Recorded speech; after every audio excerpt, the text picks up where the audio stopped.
Thanks so much for joining us here today for Cosmic Conversations. This is our event where we talk about all kinds of woo stuff. Crystal, Kai, and I have been doing this now for a while, and we occasionally have guests, and Jennifer is our guest today. So this is the time for us all to participate in the conversation. We will introduce ourselves so you know who we are, and then we're here to talk about everything and anything. It's all open. And as I was mentioning a little bit before we got the recording started, you're welcome to come up here on stage. You're welcome to stay in your chair, and you can also write things anonymously. It's all fine. So I guess we'll go in the same order as before. I will introduce myself first. I'm Laureli Shimayo. In addition to running all the MeWe Fairs events, I'm an intuitive eye reader. I think eyes are a window to the soul, and I think that you also read eyes.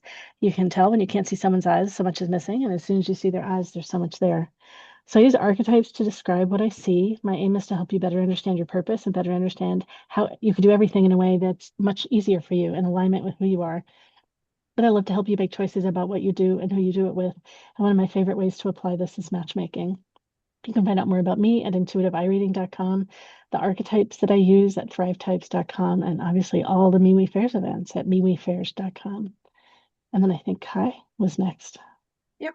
Hey everybody, I'm Kai. I'm a Hawaiian Kahuna, which is the Hawaiian version of a shaman. And I'm an energy healer, author, mentor, speaker, all the things. And I've been doing this a really long time.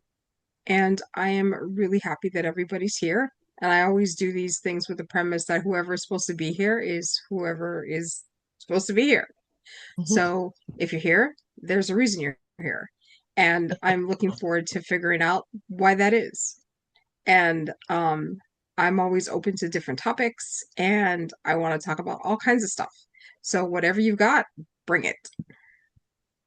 Thanks, Kai. And next is Crystal. Hi everyone, I'm Crystal Novak. I'm a psychic. Work from a place of knowingness. Work with energy as well as I've written a book about spirit having a human experience and what that means and how we're influenced by being in this vehicle. Um, Also have a weekly meditation study group that I run, and been doing this for about 45 years. 35 years of that was attending a weekly meditation study group that was channeled and led by an ascended master named Katumi. And because of that, I was exposed to lots of different information and knowledge and lots of tools. So I like to have that sitting over here in the old tool chest. So if questions come up and I get an opportunity to share some of that information or share my experience with some of those tools, great. Also want to hear about your experiences and what's going on for you and what you're curious about or what you have questions about or you heard something. Is that true? Because there's no one place to go to the Woo library or the Woo hub or whatever to find everything. And so this is a great opportunity because you've got 4 different modalities sitting here. And I'm sure some of our skills overlap about what we do and stuff, but 4 different ways of looking at woo and experiencing what it is to be metaphysical and to have different things happening in our lives. So this is a great opportunity to explore, and hopefully you'll take advantage of it because we that's what we want to do this for. So anyways, thank you. And as I mentioned, we have guests, and today Jennifer's our guest. So Jennifer, tell us about you. Hello, everybody. My name is Jennifer, and I am a tarot reader, a mentor, and a practicing witch. I've been practicing for over 30 years, and witchcraft for me is a spiritual path. It's something that I do as my connection with divinity. Not to say that I don't ever do spells. I do spells and things like that, but I know social media has made a distinction of some different types of witchcraft lately. So for me, it is a spiritual practice and path. Uh, Mostly, that is my thing. As a mentor and a teacher, I've helped people understand different levels of woo as they look into paths, as they ask questions, as they try to figure out, do I want to be a witch? Do I want to be a Buddhist? Do I want to be whichever kind of shaman or different things as folks become awakened and learn different things, they often find their way through these different modalities. And that's wonderful. I think they all have something to offer. It's great to hear questions. You guys lead us to, or at least lead me to go study and look into all sorts of different things and learn different things as I grow and develop as a human here on this plane currently. Great, great. And I want to clarify that this is a conversation event, and it's not just the four of us that are in the conversation. It is for all of us. So any of you that are here today, you are welcome to ask questions, share experiences, share about whether something is real or not, and ask us about that. And you're welcome to just, you can answer questions that other people are asking or questions that we ask. We are here for all of it. I know right before we started the recording, Jennifer, you were sharing a bit about your journey and how you became a witch, discovered you were a witch, and all the great conversations that you were having with people in the beginning of your journey before you knew you were on your journey. I just appreciate that so much. You were here for real dialogue about stuff. Oh yeah. Yeah. Yeah. Oh, well, Yeah, and no, it looks, go I ahead. love the part about how you argued with people. Yeah. Well, and that's what, it was a learning journey for me. And it wasn't since I started, for everyone who is, I knew there was a spiritual hole in my life in high school. So my family didn't attend church really. And so I started going to Bible study groups and I showed up like it was a debate session. I would read and study the book we were supposed to study, and I would show up with my pages of questions ready for a discussion. And I often was just unhappy with their answers, basically. Um, and then in college, I discovered world religions and started following different paths until one day I came across a tarot reader, and that set me on this path. And when I started reading about different types of witchcraft and different modalities, and started having celebrations that were around the seasons and doing a meditation practice, it all felt like I was coming home. It just meant a lot to me to be able to do that. And it's my connection with the other, with the universe, with the gods, with the whatever we want to call them. Um, I believe very strongly that they're there to talk to us and share with us, and that they are all a little different. When I've come in contact with different goddesses and gods along the way, they feel different when they arrive. They have a different texture, a feeling, a sense, everything. They arrive differently. Some are like boom and they're there, and others show up with a nice, comfy hug.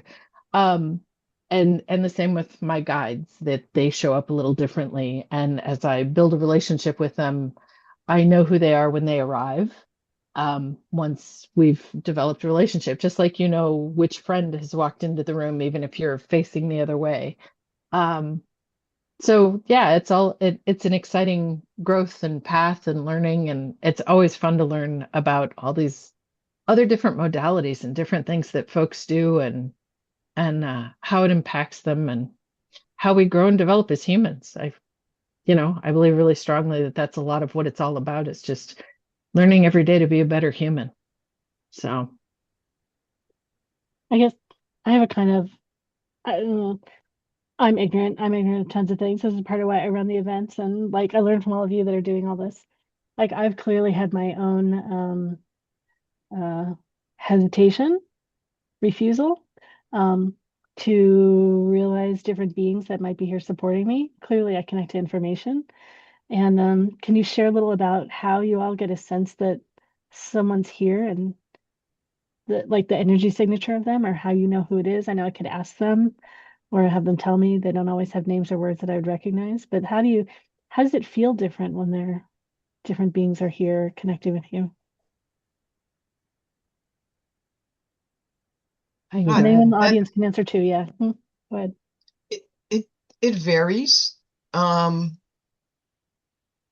like for example, Katumi taught for all that time, so I've really much recognized his energy. So if he shows up in my space, I recognize his energy. Um,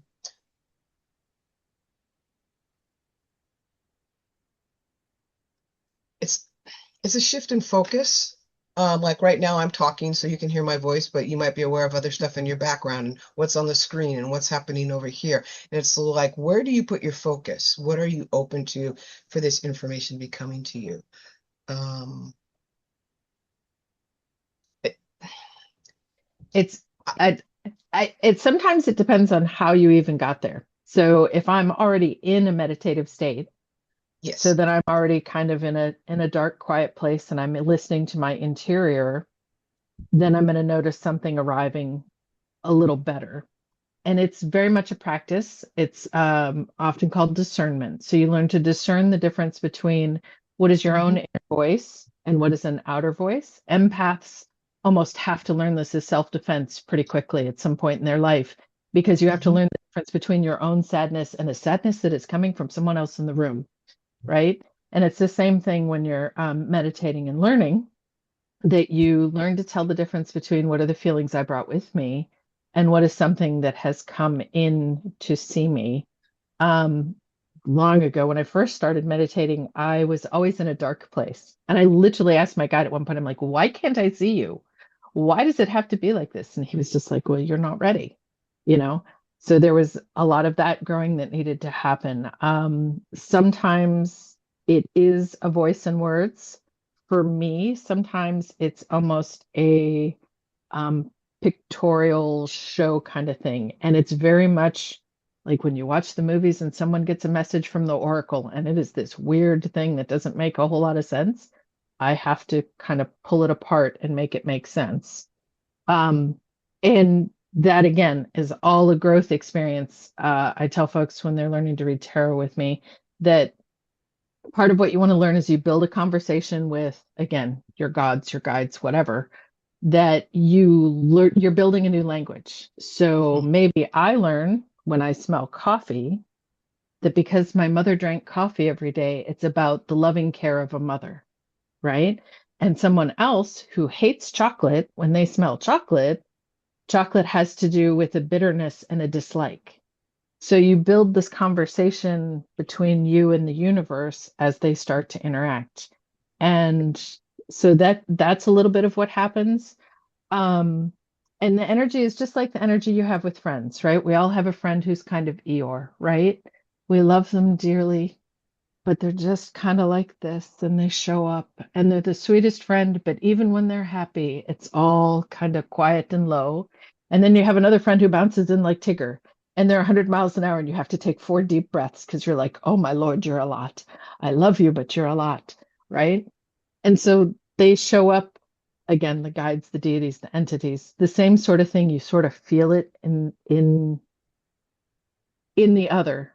It can show up like sparkling across your skin. It can show up again as a smell. And again, with practice, you learn which modality is working strongest for you, because I think we all have one or two that we're strongest with. You can develop others, but it takes time and energy. Um, so that's if you're meditating, and then you can talk to them and interact with them. If I get a message, um, like I was out on a hike one day and we're walking along and I have a connection with dragonflies and I'm out on a hike with my daughter and this dragonfly kept would fly down the path and come right back at my face and fly down the path and come right back at my face. And I finally looked at my daughter and I said, we need to go back. And she looked at me and she's like, why? And I said, because the dragonfly said. Now, bless my daughter, she's been raised by me, so she knows she's just like, okay, we're going back to the car because the dragonfly said. And she was in 17, 18 at this point. So we go back to the car, we get back in the car, and about as soon as we shut the doors, the skies open and it poured. It rained so hard. Um, and so you just sort of learn as these interactions happen, and it's a whole other process to learn to trust the intuition.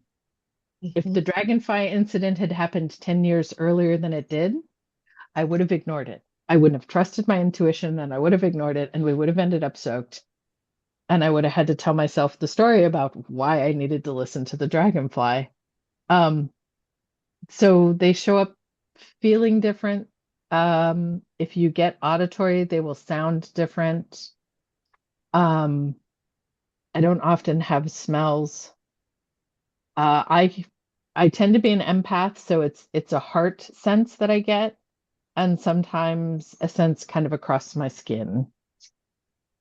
But that's how it usually manifests for me. Um, and it's taken time to get there. Usually, for a long time, I would only hear them when I was meditating. when I had stopped and made everything quiet and was centered and focused and ready. So it's all part of the development with all of it. None of it is. I always worry sometimes when I'm talking that people feel bad if they don't see and hear and smell things. And I've been at this for 30 years. It takes time. It Don't makes ever sense. think you're doing it wrong. Yeah, it makes Yeah. sense that things come in all the different clairs, like whatever our clairs are. So, like Crystal, I know claircognizance is a big thing that you do. Is that a big way where you just know who's there, or?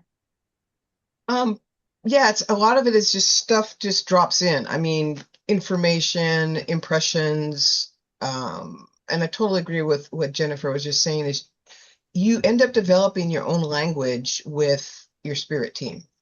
Um, and so, for example, when I'm doing readings, I might get an image and then I'm like, okay, I have to unpack it because that's how they're giving me this information for me to relay to this other person that's sitting across from me.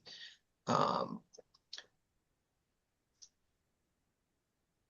I experience it as nudges sometimes, like, hey, take that with you when you go do XYZ. And there's, and I'd be like, oh man, I'm already halfway down to my vehicle, no. And then I get there, wherever I'm going, and it's like, damn it, yes. So it's like that little voice, that little nudge. I mean, they won't push you. You can make up your own mind about whether you want to listen or not. So I've just found it's better to listen. I'd rather listen now than get like 70 miles down the road and have the foot on my neck that says you need to stop. Because if you don't, there's going to be bad news bears down the road.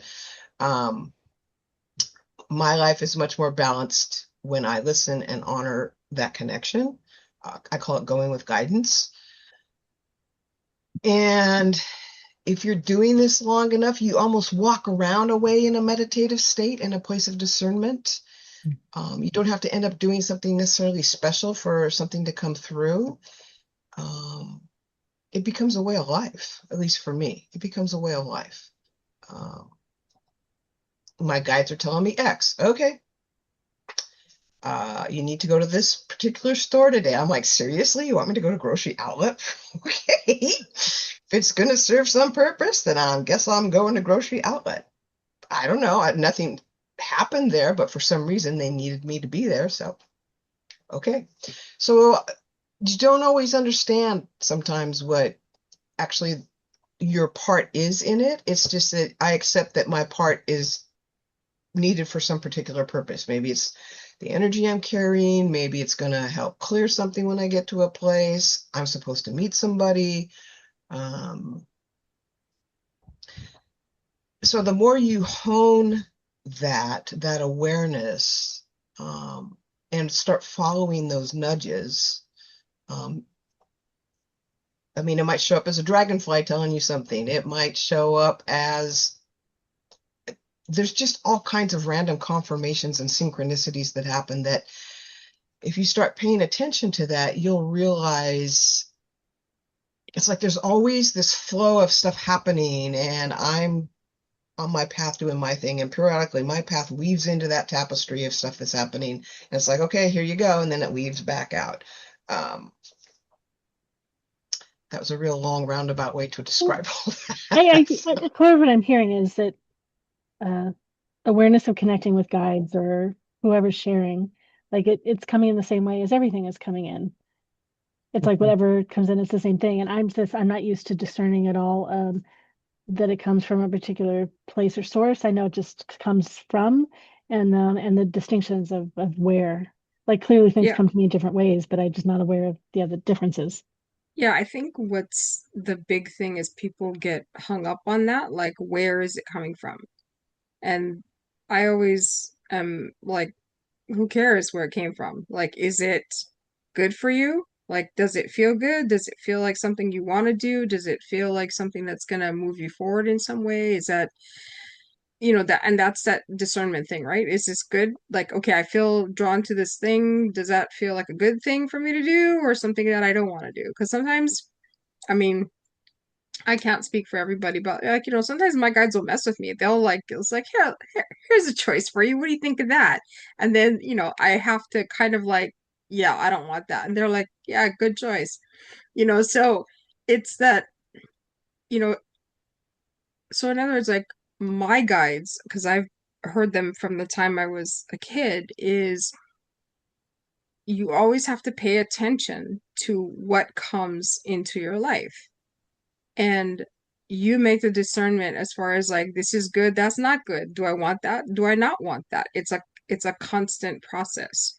But overall, it's like everything drives you or continues to drive you forward on your path, whatever that happens to look like. And we're all slightly different. Like for me, like the first question you asked is like, how do you know if like some ascended master is coming towards you or something? Like in my case, I can actually see them. So I can see them actually coming towards me. And other times, like they're just standing next to me, and I'm like, and I feel like the energy shift, and I'm like, okay, what do you want? And then they talk to me and they tell me I want this or whatever, but that's me. That's my perception. That's how things work for me. For other people, it's more like that subtle nudge or whatever. My guides are not subtle. They're like, you go there. It's like I've showed up at things. I'm like, I don't even know why I'm here. My guides told me I needed to be here. I'm here. Why? I don't know. Kind of thing. But again, it's that thing about that's where you need to be. I'm like, okay, sounds good. Then that's where I will be. And like Crystal, I've learned like when I don't follow what they tell me to do, especially if there's a sense of urgency with it, that I get in trouble every single time.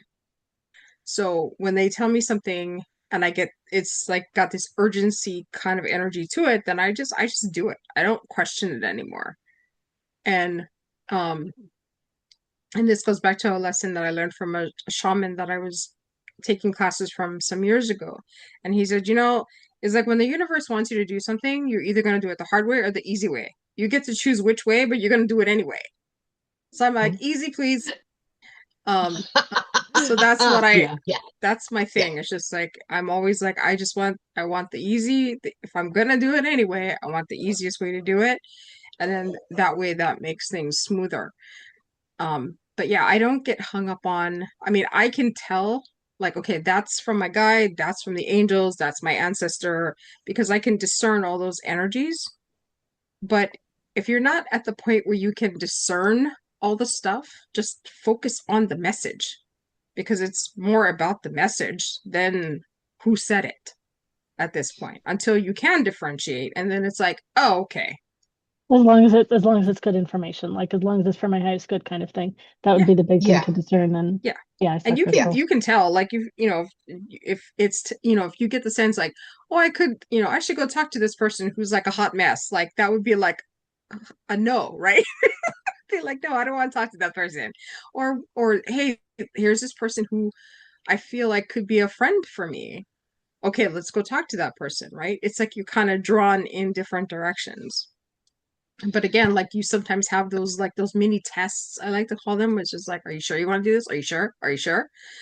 And then you just at that point, like your free will kicks in and goes either yes or no, because you're a part of the system, right? You are the active part of the system. So Yes. it's not, you're not driven. I mean, like my guides know, like I can make any decisions I want. They can tell me all day long and I can do whatever I want.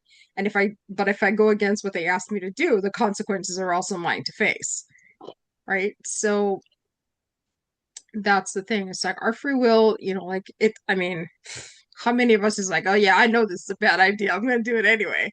Right? We all do that. Yes. No, no, no, no. So yeah. I think Yeah. part of what I really enjoyed you bringing up, Kai, too, is that they play with us. Like we have whatever Yeah. personality we have in this life, and they totally play with us with like how they give you games. And Jen gets a little beautiful little creature coming towards her, and yeah, we all get different things. I don't get the beautiful little creature coming towards me that I see. I don't see those, so I don't get those. Oh, there's been plenty of 2x4s at me where like I don't want to do that. I don't want to do that. And then it keeps hitting you and hitting you and hitting you. Finally like, all right, fine, I'll just do it because otherwise this trial is going to go on. And the test is good too, because sometimes even when we're working for something that we think we want, it will be a real struggle to get there. And you're like, I am doing the things. I set up the manifestation, I did the spell, I'm doing the work. What more am I supposed to do? And that's the answer I'll get sometimes. Well, are you really sure? Prove to me that you want this. Prove to me you can do well with this. Prove to me that you can manage this thing that you're asking for as I'm working towards the thing. So yeah, they don't always make it easy by Yeah. any means. And sometimes it's like, are you sure you really want that? Like, Right. give that some deeper thought. Like, do you really want that? There's stuff that And if comes you, with that. Like, are you ready? yeah, exactly. And that's why I was, so whenever I get that particular message, I'm like, I just stop because I'm like, okay, wait, let me really think about this now. Like, Yeah. yeah, yeah. Can I get some clarification there? Yeah, yeah. So one thing I do want to say is, because I'm not sure how many people in the audience, like what kind of wavelength they're on or anything. They will not tell you to hurt yourself. They will not tell you to hurt other people. They will not try and coerce you. They will not shame you. They like put it out there and then you get to choose, because that's free will. If you ask them to come in because you need help and you want them to help you with something, that's a whole different thing. But if you're just beginning and you're like, oh, how do I trust what I'm getting? That's a litmus test right there. Is it does not cause harm, especially to you and or another person. Um, But you're saying guides and ascended masters and beings that are really on our team and supporting us. There Mhm. are other things that will tell those things. That's where you're heading. Yes. Yeah, Yeah. yes, because yeah. some people, when they're starting, they're like, well, I heard this voice and it told me whatever. It might be like, you need to stop drinking water, and just be like, no, you need Yeah. to have water. Maybe you don't want to drink it out of the tap, that's fine, but no. Or you need to cut yourself or whatever, go play in traffic. I mean, just, Yeah, the kind of or stuff go, like, like don't like stop talking to those people or, things that Mhm. you when you really think about them, you just go, well, why would I do that? Yeah, yeah. And those kind of answers too, you always go the first 3 seconds, the reaction you had is the truth. Like in the first 3 seconds you're told to do something, if your heart clenches and your gut hurts, then that's not going to be a good thing. That's going to be something that'll cause problems for you. That's something that can be an issue. There's the very first intuition that you have before you start overthinking it and reworking all of it will Mhm. often give you the answer that you need to know right away, you know. But yeah, for sure, anything that injures you, another litmus test can be to ask, would my very best friend have me do this? Would someone who really truly loves me ask me to do this thing, mhm, because the people who really love us wouldn't tell us to go hurt ourselves or hurt other people or do anything like that. mhm, And So the other that's thing, another check. just to add to that is, if you have somebody that you admire, like, your dad or your mom or your cousin or whomever, like somebody who you consider to be like this trustworthy person, and then because I've had people actually say this. It's like they'd be like, "Yeah, I'm contemplating something," and I think to myself, "Well, what would Kai do?" And I was like, "Really?" So it doesn't have to be me, but if you have a person in your life and like that person, like think of it as if that person had the question that you're facing, what would that person likely to do? Because that's your role model, right? So then you would actually like either if that person is likely to reject that idea or whatever, then that's what you would do. So And that's another way of kind of gauging it if you're not sure, like, okay, what would so and so think of this? What it also what can is so tell and you so's like if that reaction? person wanted more information or they wanted more experience or like you can gain the wisdom that that person has of how they would engage that option. Yeah, I think by asking that question. Yeah. yeah, yeah. Mhm. Because sometimes people are like, I don't know. Like sometimes you get things and you're just like, I don't even know how to I don't even know how to think about it, right? There's no framework. And so when you think about it as if I was talking to this other person who I trust, what would they likely say about this? What would their reaction likely to be? And then that can kind of give you like the framework for what you might want to do. Right. Right. Well, we kind of skipped around the when there's something challenging. And we have one question that someone paid for that's about this stuff that I need to read out. So maybe we could shift to do this now, and then we could talk a little about how you notice things are there and all this stuff. So the person asked, and this is anonymous, there's a dark entity or a negative entity that's dropped into my energy today. This has been an ongoing issue. Is there something going on in the background? And some of the things they said before, um, they used a pendulum chart, and it was maybe DJINN. I'm not sure what that is. That's a gin. The gin. Yeah. Okay, yeah. So maybe we could talk a little about what that is, and they drew oracle cards already, and they called for prayer, caution, vulnerability, and yeah. So there's something going on. So how do you sense what's going on with this person? How do you experience that? What do you do about that? You know, and let's help that person. Right. So this person's obviously picking something up, like they can tell they're having some sort of if they want to share with me in the private chat, they can do that. But like they're picking up that something's going on. I noticed when like I'll just say about me, so Kai, you did a clearing of me the other day, and someone that was on a call had mentioned that they picked up that or something like, so that's when I texted you like, now could you do something now kind of thing.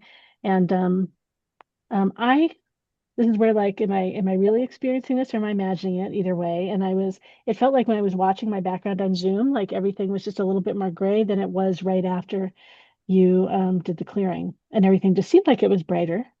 I'm like, did I imagine that? Or is that really what's going on? And did I really get a visual feedback about stuff, you know? So Yeah, well, and that's the thing. It's like energy can be seen on film. And so the fact that you actually notice that distinction means that your perception has widened enough that you can do that. so And yeah, yeah, that's usually what happens is when someone gets cleared, their energy gets a little brighter. and it reminded me of when, because I have been depressed before. When I'm depressed, the whole world just seems gray and not colorful. And then when I'm not depressed, like I so notice the color and the aliveness of everything around me. So it's interesting to have like the little bit of that parallel. So it just helps me see a way that I might be also like some clairvoyance that I've not recognized before. Mm. Yeah. Well, yeah. Mm. So someone did ask this question. So yeah, whatever way we can support them with this question. Okay. So, yeah, I'm actually seeing it. It's on the periphery, and it's kind of interesting because, I mean, I kicked out something earlier. Um, and here's this other thing. Okay, so what I'm seeing is that it's almost kind of shapeshifty in a way because it's managed to get very, very close to this person, energetically speaking. You know, because there's like different layers of vibrations as you get closer and closer and closer to the person, and it feels like that the thing is very close to it. And my thing is like I could go in and I could strip the thing off. I mean, it's what I do. But at the same time, I can't tell why things keep coming back and why they seem to get stronger. Usually when I come across that, that just tells me that the the dark part of the universe is just getting ready to take that person out in some sense. Um, but I'm not sure if that's necessarily true for this. Um, Jesus. What the fuck are you telling people? Go ahead. So go ahead. What do you want to? what? So this is where someone asked a question where they feel like they've got something, and yeah. But go ahead, Satori. Bring up what your concern is or what your yeah. Oh, sorry. I thought No stress. I was just talking to myself. Okay. But I'm getting other messages about did you it. just tell this person that whatever their experiences could be a sign that somebody's trying to kill them? Is that what you're saying? I'm not Like understanding. I think No, no, one of no, the no, things no. I want. Yeah. Go ahead. Go ahead, Kai, and then I'll. It's not like a physical death. It's like an energetic attack, Okay, so what does taking somebody out mean? meaning that they're trying to put them in a state where they energetically don't function well, which So could lead to someone actually getting sick and or dying. And I want to say, just because of help in the middle, so I know all the parties involved. So this is a place where there's been some ongoing support, and there are resources. It's not like we're saying something and then someone will be scared and they'll be left with no resources. But trying to sort out like why longer term, like what's going on in the bigger picture. So besides simply addressing something in the moment, what can we do to get at more of the root of something and make a bigger change? So that's why we're addressing it this way. And for anyone watching the video and for you being here, you don't have that context. That's why I Yeah. wanted to make that more clear. Sorry for my exclamation. No, it's No, it's okay. fine. I think that for That's fine. anyone I watching thought the I was video would muted. too. Yeah, because I'm really new to these conversations and I don't have the context. So, but that is really scary to yeah, to hear something like that. Yeah, because I mean, we are ultimately made of energy. And so when Yes. something continues to come at our energy to the point where we are depleted, this is when when someone can get sick and, stuff happens and, eventually we die. So, and of course, what we're trying to do is prevent all of that, right? So it's a Mm, matter of us trying to figure out why these things keep coming back despite all the stuff that we've done previously, all the things that we have in place, and all this other stuff. So I guess it's good that we're kind of looking at this as a group because I think each of us can bring a different perspective to it that might shed some light on what the heck is going on. Because I'm not a person who believes that my perspective is the only perspective because it's not. yeah, of course. And so, what in this type of thing, this is actually what's good because we can, as a community, kind of like pool our resources and try to figure out what's going on. So, from my perspective, I do see this thing. It keeps shape shifting. It's getting closer. It's actually pretty strong. Um, and like I said, I can pull it and I can make it go away, and then there'll be something else. So we need to figure out what it is that keeps drawing stuff in. I got a thought on that, Kai. Okay, go ahead. It's almost like there's a beacon going out that calls in this stuff. That's what I thought too, but I can't find it. So I'm seeing the energy running through. It's like a river, like really dark. And then there's almost like a red, like old school siren thing like you see on a cop car on Mm. top of the crown there. Um,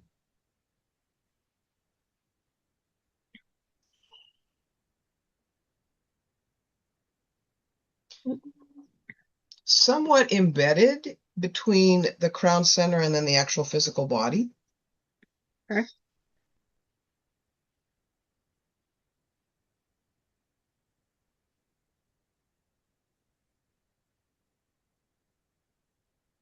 And I'm also getting a lot of fear out of the individual themselves in that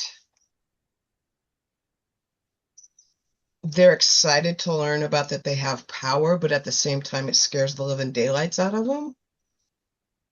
And so they go back and forth between having certainty and then being afraid, and having certainty and then being afraid as well. And that creates a lot of doubt. Yeah. Yeah. And Fears, then there's fears just, what I was getting. yeah. And then there's that comes along with that then is then they start setting up future anxiety. They start future tripping about, well, what's the next thing that's going to come, or what am I going to do? How am I can't, and then they get in that loop about being anxious and doubtful. Yes. Yeah. And I don't know. I feel like did the person grow up with a religious background that said that all this work was not okay, and they haven't really let that go yet? Like, There's actually a whole core of black for this individual that almost is like a screen, and I don't even know if they know about that did you because did you say BLACK or LACK or BLACK. okay? So mean like a bunch of negative or what? Or not Or seeing or avoid. what do you mean? It's Think of it like a black ball of energy. yes. And that's been there since I've known this person. And as they've experienced this stuff and as they're working through coming into their abilities and then how to hold their shields and protection, And I feel like there's still some emotional chaos in there that needs to be cleared. It's almost like you're an adult body, but you're asking like a 5-year-old to drive the car on the freeway. So there's that's where that uncertainty comes from that child aspect is being pulled into part of this whole experience. And that's not, at least for me, that's not the way it really technically works. You are the controlling identity. The adult, the healthy adult is the controlling identity. You are the driver of the car. You got other passengers in there that might be saying different things, and sometimes they try and grab the wheel depending on what's going on. But ultimately, you are driving the car, which then leads to the whole purpose of being grounded, meditating, running your energy so that you're in the driver's seat and not sitting on the roof of the car trying to drive the car, because that doesn't work out so well either. And there's Okay. so I also feel panic underneath that as well. Yeah. Okay, so do we have permission to work on this person? Oh yeah, this person paid for it. I think they want work. Yeah. But they also want to know, like, I mean, I think they're very interested in this bigger question too of what's going on and can we deal with the bigger thing. Okay, But yeah. because I'm actually seeing, I can actually see what Crystal's talking about. So Crystal, if you would do me a favor, it's like create like an energy path directly to that black ball of energy so I can follow Okay. it.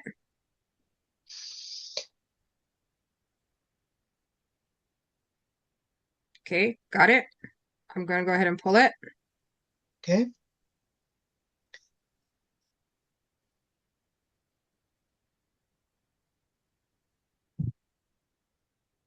Well, it's like scraping everything out. It's like, Yeah. You're getting there though. It's starting to the core is being removed, and so the outer shell part is starting to come undone.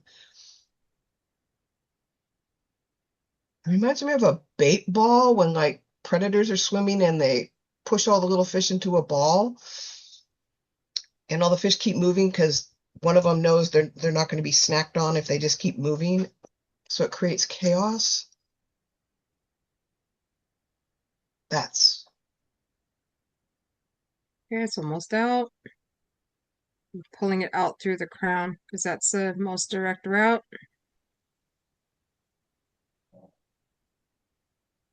Okay, and the it's person out. we're working with, just let stuff start falling off, person we're working with. Let it just fall off. Don't look at it. Don't try and analyze it. Just let it fall away. Okay, so I'm taking everything associated with it. And person we're working with, if you would hold the affirmation, I am a beloved child of the Most High. And in this moment, I am safe. Keep holding that. In this moment, I am safe. And breathe. Okay, all that has been sent to source. I'm going to go ahead and backfill. White core this time. That's There we better. go. Brilliant.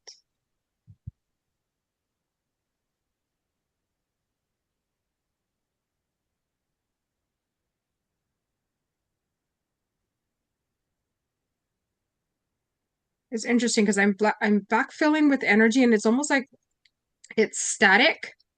And Mm-hmm. then when it's done, like it's almost like I have to like breathe life into it, but it's just filling like it's almost like cement right now, just kind of like filling in all the gaps.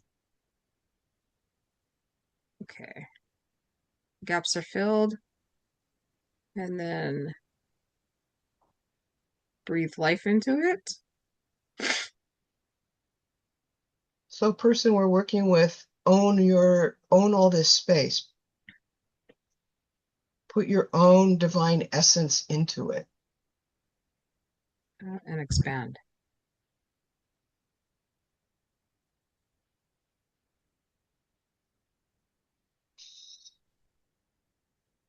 Okay. Okay, so what I can see is like I see like all this light just expanding out.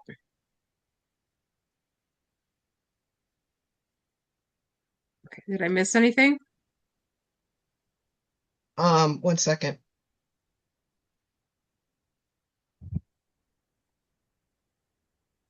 So I'm still seeing something kind of reminds me of the Dementors, like on a Harry Potter movie that kind of ghost in and fly around. So I still see something Yeah, in they're on front of, the periphery. Like stuff yes, hasn't like completely like expanded all the way out yet. It's still in the process. So yeah, so there's all this stuff on the outskirts. yes. So person we're working with, pick up your little kids and hold them close. Tell them they are safe. You've got them. You've got them. And nothing's going to happen to them. Go mama bear in this moment and own that.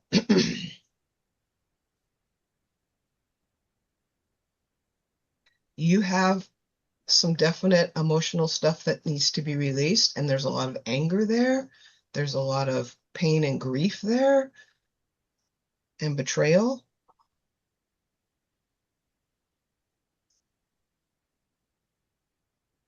And when I'm talking about that, I can really feel it like in my solar plexus, up into my chest and up into my neck.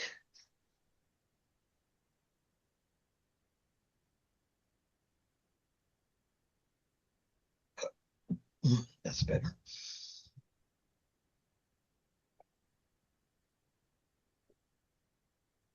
Yeah, the periphery is clear. Energy is still expanding. Like, get pissed. Like, this is like someone coming up to your house, kicking on your front door, trying to trash your property, and this is you have sovereignty. This is your space, your body, your all the subtle bodies and your spiritual body. No trespassing signs need to be posted. I mean, it's too porous, too much stuff is allowed to come in. And that's what happens is you get scared and then everything kind of crumbles. It's like maybe you feel like you're a paper tiger, like there's all growl, but there's no bite. While you're still working, can I talk about my concern about what it might be underneath so that you clear out the energy of mine if I'm not typing something? Yeah, go So ahead. I pick up that there's something from early childhood, just childhood, family. There's some set of beliefs, and to really own the autonomy and their ability now to do whatever they want, like they have to really let some people go. They have to let their belief system differentiate from where the other people are, and they don't want to let those people go, and that's part of the continuing to hold something back in. You can let people go and still love them. It doesn't mean you stop loving them if you let those old belief systems go.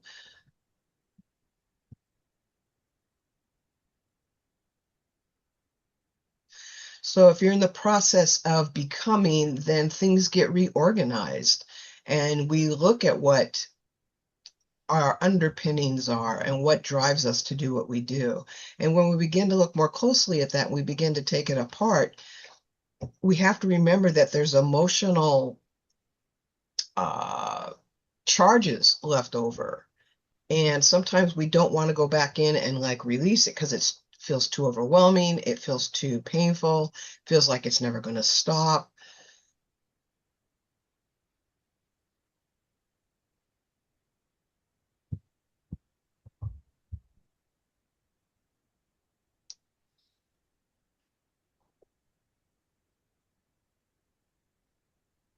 So one of the things that's coming up is you were not allowed to have your voice. And it's almost like seeing a hand around your throat, whether that actually physically happened or not. And also, you weren't allowed to see. So basically, you had to tamp a lot of stuff down in order to get by.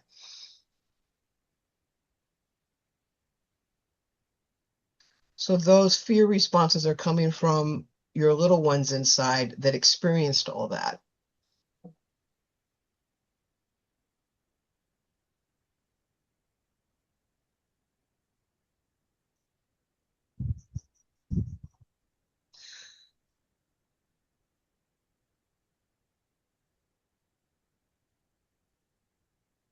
Where's your breathing at right now? Are you even in your body? Are you breathing down in your belly? There you go.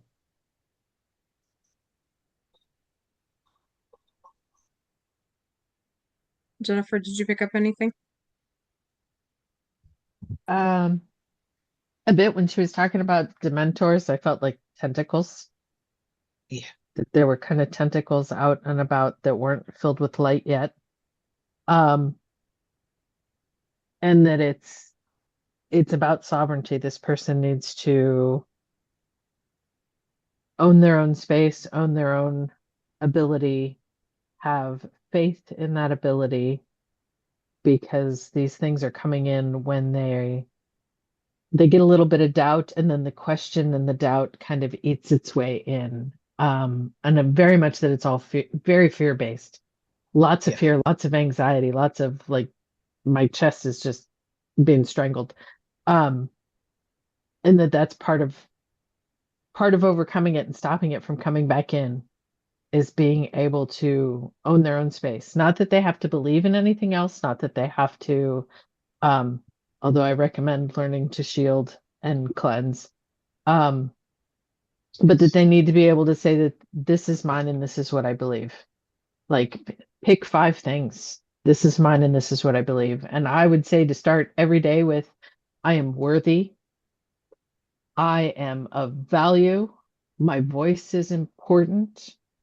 That they really need to start to let all of that be. Eventually, I think they need to work towards being able to be seen, but right now they really need to own their own space, their own eggshell, their own little bubble, so that they can keep all the other things out.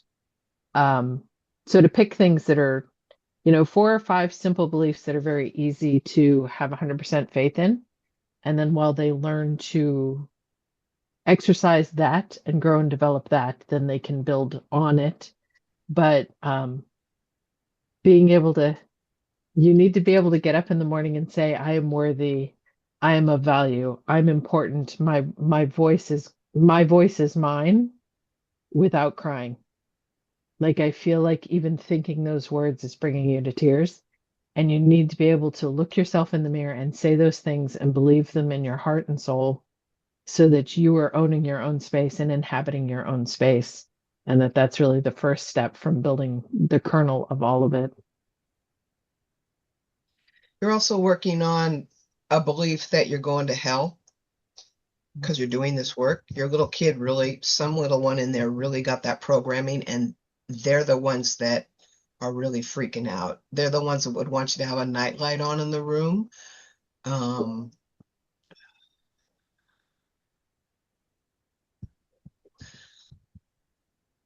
Whenever I try to help someone that has a lot of this past Christian-based trauma, one of the things I ask them is, okay, if we're with Jesus and we're talking to Jesus, would Jesus want you to be hurt?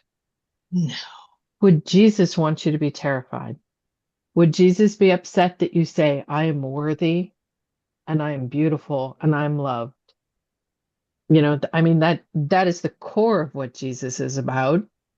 And so those should be simple things to embody and to hold within yourself, no matter what path you're coming from, to have that self-worth and that value. They said that something is still there. So part of what my concern was is that we're talking about some of the underlying why, and it'll bring up some of the why that has the red light, be going, because that's why I'm so I guess so the person that we're working with, have any of the potential like underlying things been meaningful to you, what we've shared? So we're trying to go look for the bigger why as well as just to remove things. And Yeah, that see, might be because one of it the, always yeah. comes down to, and this is not about blame, right? Because we are complex energy beings. Are comprised of many things, lots of beliefs and fears and thoughts and all kinds of stuff. So it's not a matter of blaming somebody for it, but at the same time, we have to be responsible for it because we How are we are us, right? And we are in control of it. And so if we are holding beliefs and things like that that are not for our best interest or not how we want to live, then it's our responsibility to look within, find those things, and change them. And we have that ability. Yes. Um, and if we do this work, it's our responsibility, not just to ourselves, but to the people around us and to anybody who we're trying to help. Because I think Yes. most of us get into this work because we want to help someone else. But we have to do our own work first. And Yes. and when stuff like this comes up, this is a classic example of inner work that has not been completed. And a lot of times people are like, I already did this. Well, you know what? I hate to break the news to you, but it's an ongoing process. I was You going to will say be there's Yes, more doing it to this always is. do along the way. It's not like do it for first the and then you can help for the people. rest of your Back life. again. Yeah. You'll be If doing So the you it. person, walk your path, if you walk your path and this is your path and then you're going to be working for the rest of your life. so this What's that person, old axiom about when you're on your way to becoming spiritual, it's chop wood and carry water. Well, what do you do once you become spiritual? You still chop wood and carry water. Those lessons show up for us to clear so that we become clearer and clearer and a more brighter, more integrated version of who we are.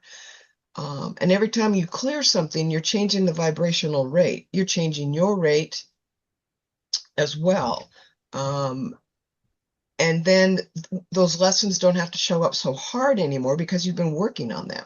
They'll show up in smaller versions. So instead of something that'll freak you out for 6 months, it'll freak you out for 2 days. But Kai's right. There is still inner work that hasn't been done. You're very good at the mental. You're very good at the mental, this person in but that particular. emotional stuff, and also maybe doing some somatic physical work Yeah. as well would be really helpful I want to because say, that's why this is showing up, is so that you can clear it. the person is saying that the stories that we have of like what might be going on, that they're Mm, resonating. They see how those things might apply. And since they mentioned that there's something else here, at least there's something else now, again, maybe, can we just do any other clearing before we go on? And then someone has a question related to this, and someone else paid for a question. Okay, let okay. me look at it again.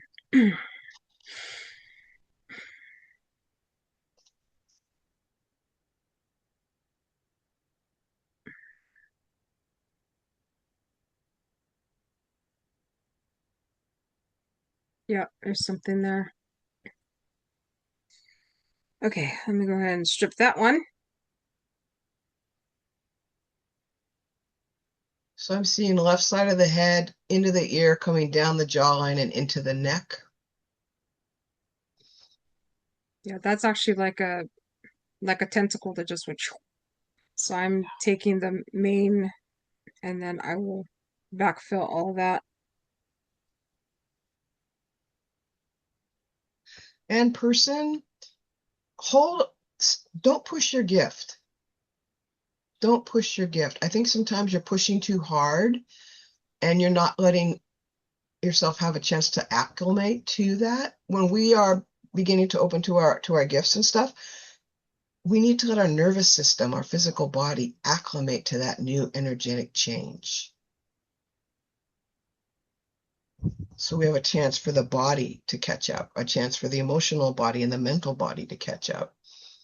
Um, and sometimes we just want to go fast. It's like, oh, this is new and this is amazing. I want to see what I can do and what else can I do and what else can I do? And it's like, you got to walk before you can run, and honor that process, because it's like you're unfolding. And so like honor that. It's a beautiful thing that you're unfolding, becoming more of who you are.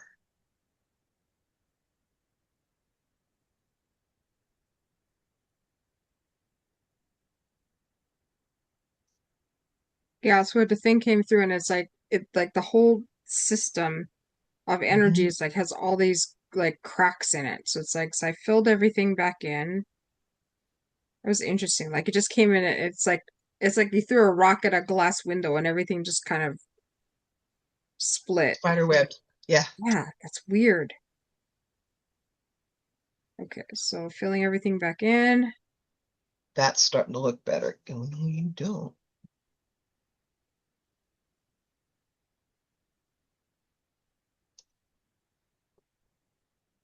Okay, back to solid.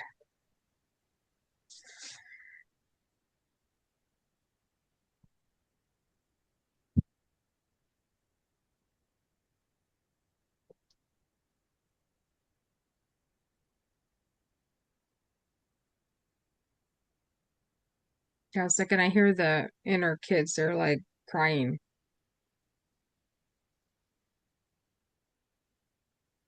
There's like 6 of them, different ages, and they're Mhm. just bawling. And it Like feels like that. you got left alone a lot as a kid and left in the dark, whether metaphorically speaking or actually physically speaking. So it's almost like you've had terror nibbling at the edges forever. Yeah, they're like freaked out screaming, Yeah. is what I'm hearing.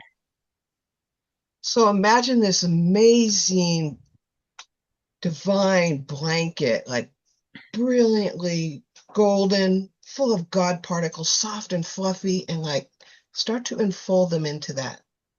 Bring them in, bring them in, and talk to them through your heart. Tell them to come here now. Come home. Come home. Yeah, come home. It's okay. They don't have to be on guard anymore. That's not their job anymore.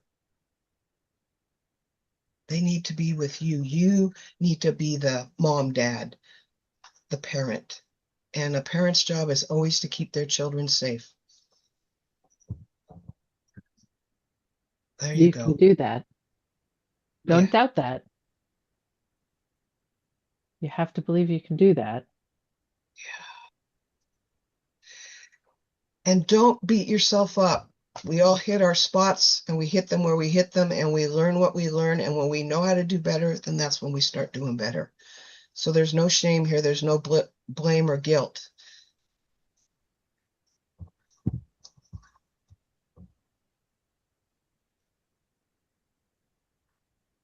Kai, do you see a dark doppelganger there that's kind of trying to step in?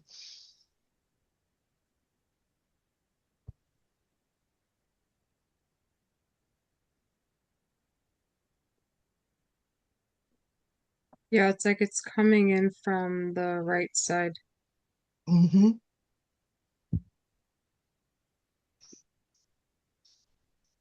Interesting.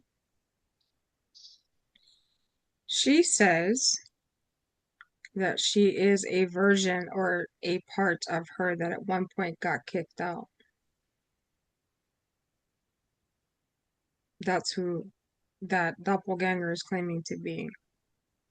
I don't know if I 100% buy that. Yeah, it's like the energy of that is really odd. Yeah. Okay, so strip off the disguise. Let's see what you got.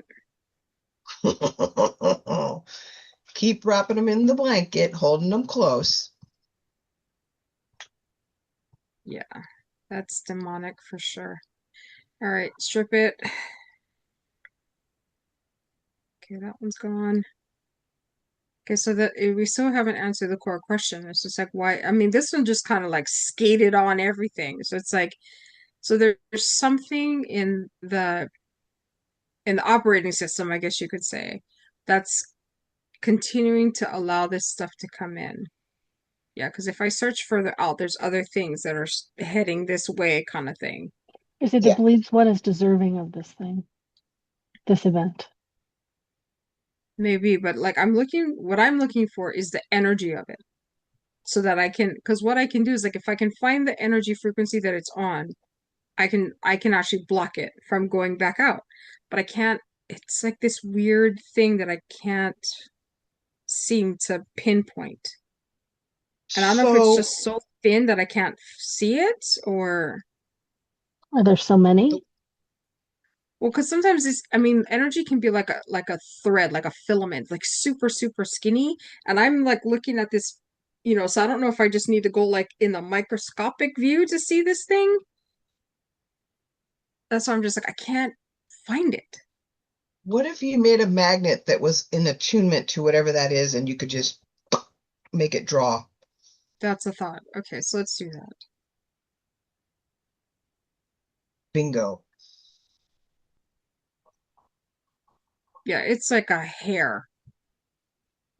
So I see something going in through her face and up into the front and moving into the third eye chakra, but also then the threads coming up out of the crown as well. Okay. The only thing that I am seeing at this point, because I'm still on the outside, is like I'm actually seeing it going, it's like going in through the back. Like the middle of her back is where it's going in, and then then it's going up beyond that. Okay. All right, so where is the core of that thing? Ooh. Okay. Right below the heart chakra. That's where the core is. Yes. Okay. So can I remove that? You're telling me no. Okay. I can't take it out. All right. So let's just block it. Person that we're working with, whether you say it out loud or hold it in your head, I want you to renunciate. Use the word renunciate. That which does not serve you and is not aligned with your highest good.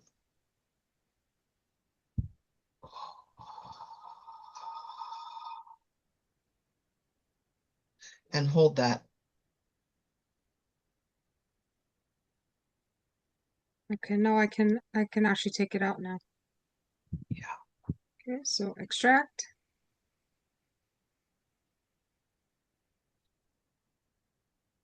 And fill everything in.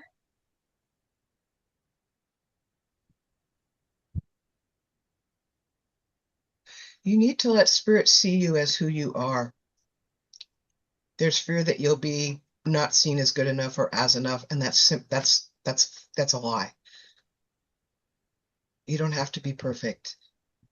We are of spirit, so there's no way to be unworthy. No one ever says God doesn't deserve anything or God's not worthy about this or spirit, and we forget that. Our worthiness is innately baked in. So it's a lie we've been told that we can't have things or whatever because we're not worthy or we're not enough or whatever title you want to put on there. This is the clearest and cleanest I've seen your energy since I've started working with you. Let yourself be seen by the divine. You will not be turned away. In fact, Okay, you're being welcomed. Yeah, you're being welcomed home. the periphery is clear as far as I can tell. Not seeing anything else. No, that looks a lot better. Yeah. I was getting a headache and it's clearing up, so you got it. Yeah. Yeah. Okay, well that was quite the workout. Yeah. Yeah, and I just put the meaning of renunciation in the chat, and I put about dropping the previous contract or obligation. Mm-hmm. Yeah. I'm thinking person we're working on, raised Catholic. That's what I'm assuming it's something like that. And they said thank you so much for what we're Yeah. doing. I Yeah. hadn't paid a note on that yet, but yeah. So keep focusing on Catholic, and yes. make that part of your meditation that you're renunciating anything that is not in alignment with who you are and your highest self. Just let it go. Let it go. Let it go. And don't worry about if it's attached to a person or anything like that. You just let it go and let the universe do its thing, because when we try and do everything by ourselves, that's not the way it works. We are part of a greater essence. And when we align ourselves with that, then we are coming into more harmony with ourselves, our resonance, becomes more integrated and clearer. And that again makes it harder for other stuff to get into our space. Yeah, think of it as just like you've taken out the trash, it's now at the curb, and then the garbage truck is gonna come by and pick it up. Like that's Mhm. really what you're doing there. Yeah. Yeah. Yeah, and if you didn't hear me, the person said yes, Catholic. Okay. Yeah. Yeah, that was right. So you're a recovering Catholic. Yeah.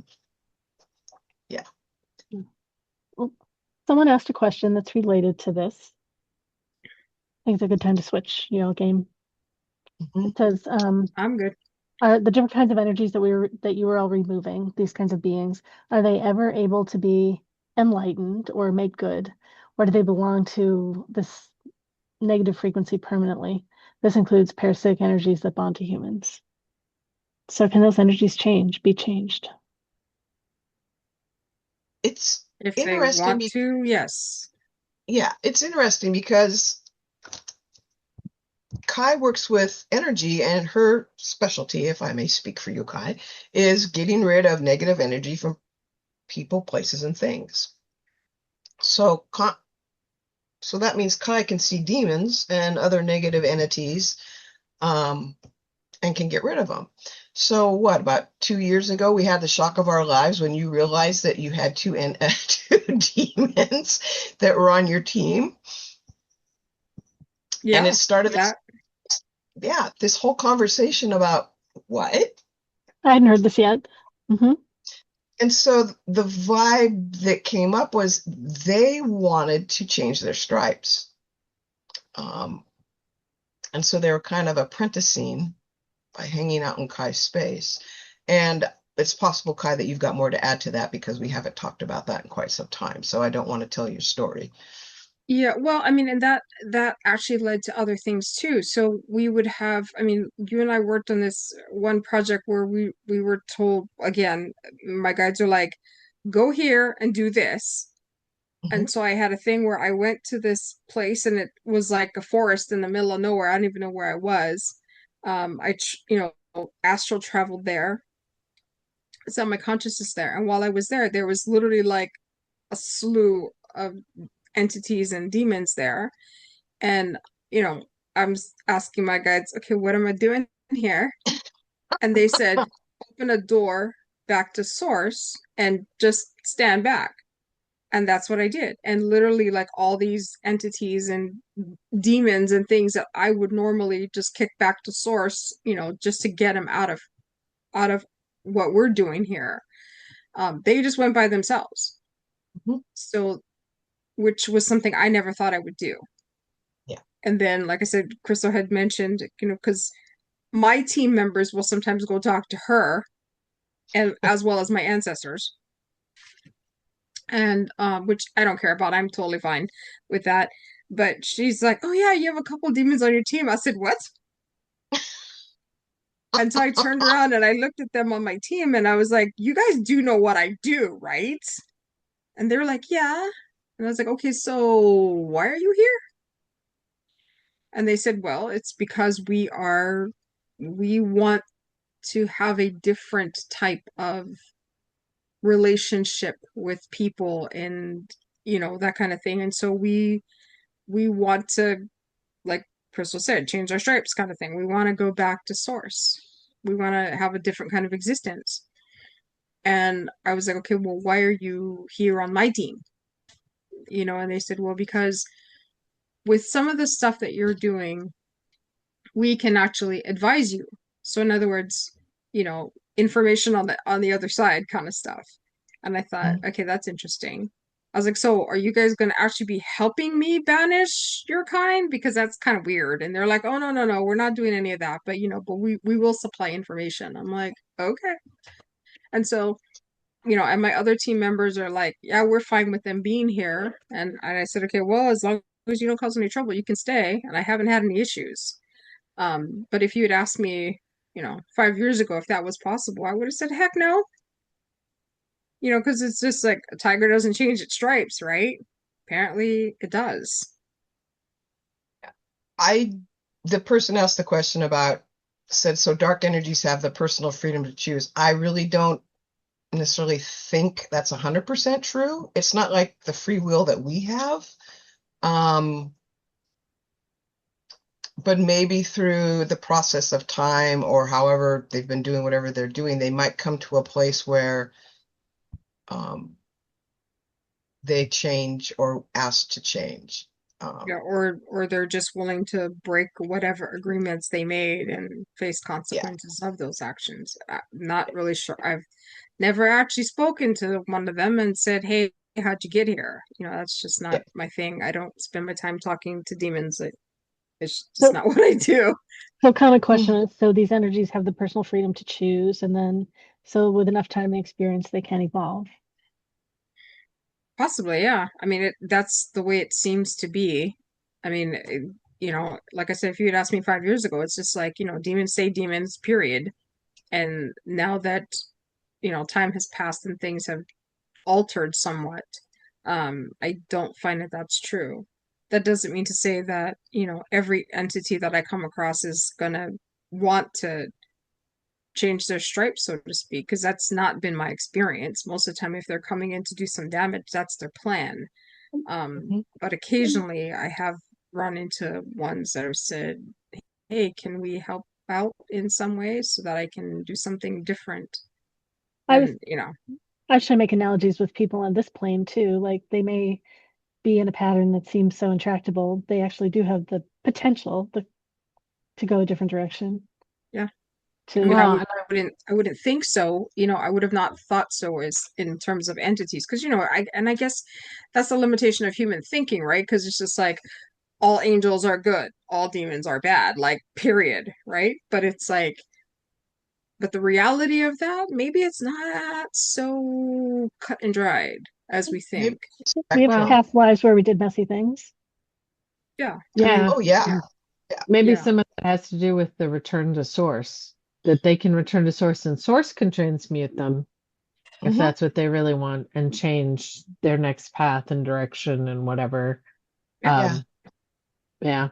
Like demon Because karma. another time Kai and I were doing some work together and we literally saw this whole, I mean, I don't know how many there were of demons that wanted to cross and go to source. And so we made it possible, and it was phenomenal how much of that energy was going back over to source. Because Mhm. usually that's very uncomfortable vibration for them. That makes them fall away if you've brought your vibration level up. One way It'll it makes sense to me too is we're so used to energy migrating more the other direction, like something ends up going to be negative. But it makes sense that there's a pathway back. Like there should be Mhm. like an evenness flow overall, like not necessarily the same amount or pacing or Yeah. anything, but In terms of and energy, that makes sense that it would have that ability to, flow it, yeah, in a different type of, but it's just not something we think of, and it's not something that we're used to, right? That goes against the pattern that we're used to. And so, yeah, so for me, it was quite the shock. I turned around and looked at my team, and I'm like, what? it's so funny. The look on your face. Oh, yeah, that was pretty interesting. Yeah. right, yeah, the person said they like redemption stories. Yeah, great. Well, I know there's someone else here that has a question, a personal question they want to ask. So I don't yet know if this person wants to come on stage and be video and audio recorded, if they want to just ask from their chair and be audio recorded. They haven't written anything, so I'm thinking they want to talk.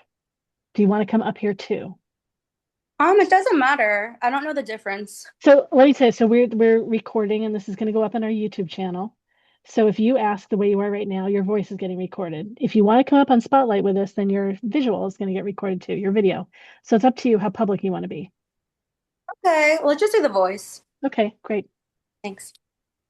So what's your question? What do you want to talk about? To get support on.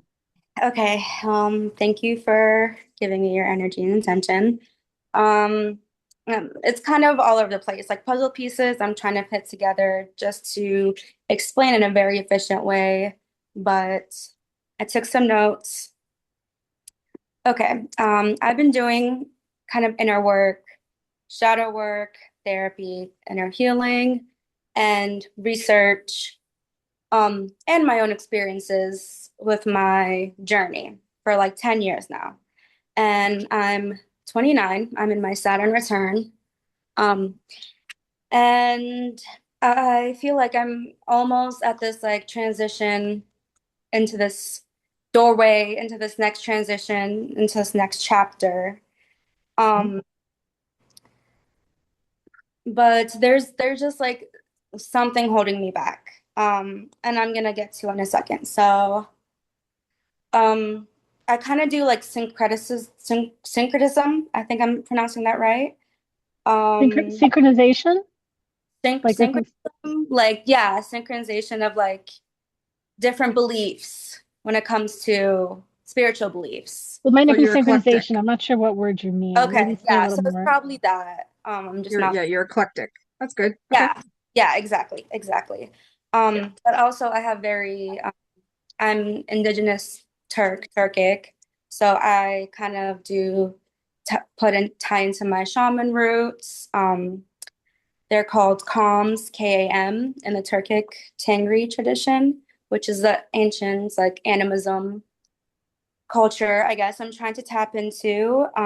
But I'm open to all of it, and I am pretty knowledgeable on world religions as well, and and really am drawn and resonate with a lot of those things. But anyways, long story short, so very empathetic, nurturer. Um, I think the whole theme that is hard for me is letting go of grief, the whole like let go or be or get dragged thing. I'm having that last very hard aspect of letting go of basically cruelty, suffering, and my feelings towards it. I'm very empathetic, so I feel it from a very long distance, especially towards animals. It's the most. Um, and that's why I try to do a lot of animal advocacy stuff. But I'm having a really hard time just releasing that final, like, just the energy of the cruelty is like an attachment grief thing that I have. And I think it really brings me down. It makes me existential. It makes me feel very down. It's a very heavy burden, weight on me. And Okay. So what you're talking about is like it's not grief. You're pissed off. I It's am. anger. I am. It's like straight up rage. Yeah. Yep. So Yeah. that is like so you're looking at this thing like, oh, there's this depressive thing. It's like it's not depression. It's like direct all your energy to releasing the rage that's inside, and it will take care of all this stuff that that you're talking about. Because Okay. that's what it Why? is. It's like you're what's happening is like you're there's a part of you that will not acknowledge the rage, and so what it's doing, it's actually subverting and showing up as depression or like sadness or whatever other label you want to call it, but it's actually rage. Okay.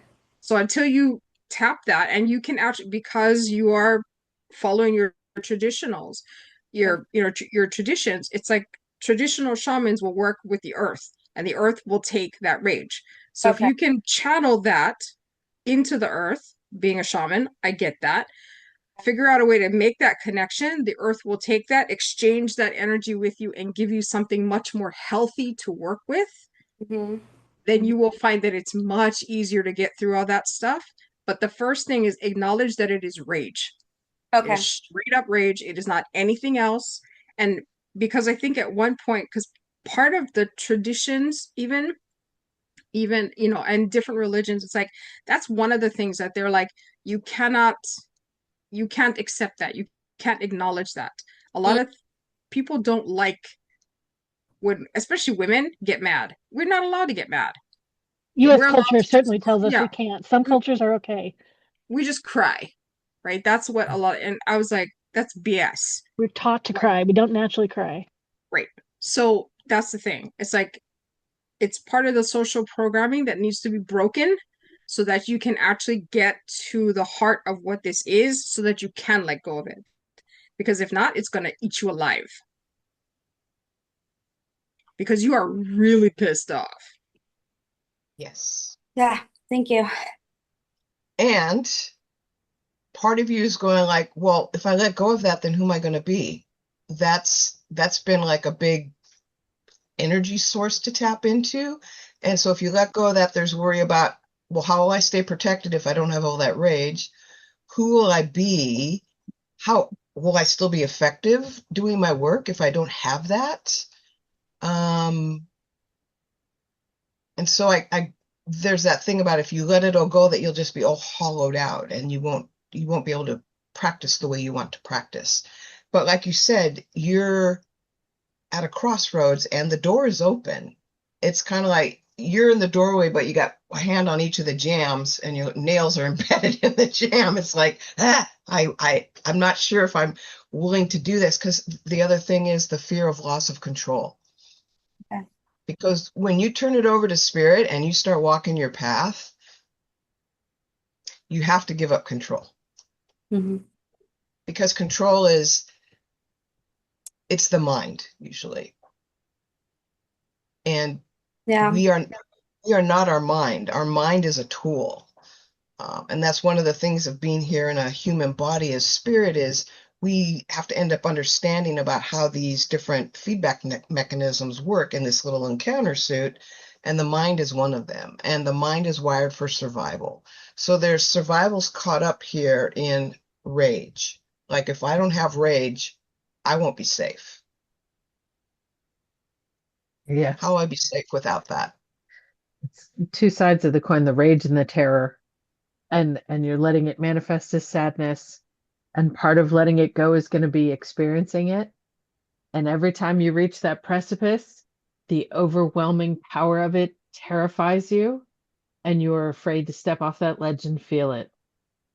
Been there a couple times, and it is terrifying. It does burn itself out, whether it's bawling in the fetal position or one of my favorite ways to burn through rage is to go for a jog. I'll go for a jog and end up on my hands and knees crying and throwing up and then run some more. And, I burn through the physical and the emotional, everything, and then take a very long sleep. But that's one way to just literally burning it off because it is too much and it's eating me alive. And that's part of getting through it. And the same thing with the crying. There's a point where you're just like, if I let this go, what happens? What happens? This is terrifying because it is so huge. And you do get through it. It does wear itself out, and then wash your face, have a glass of water, and have a long nap. And you will be amazed at how much it cleanses everything. Yeah. Just burning all through all of it. But it is terrifying.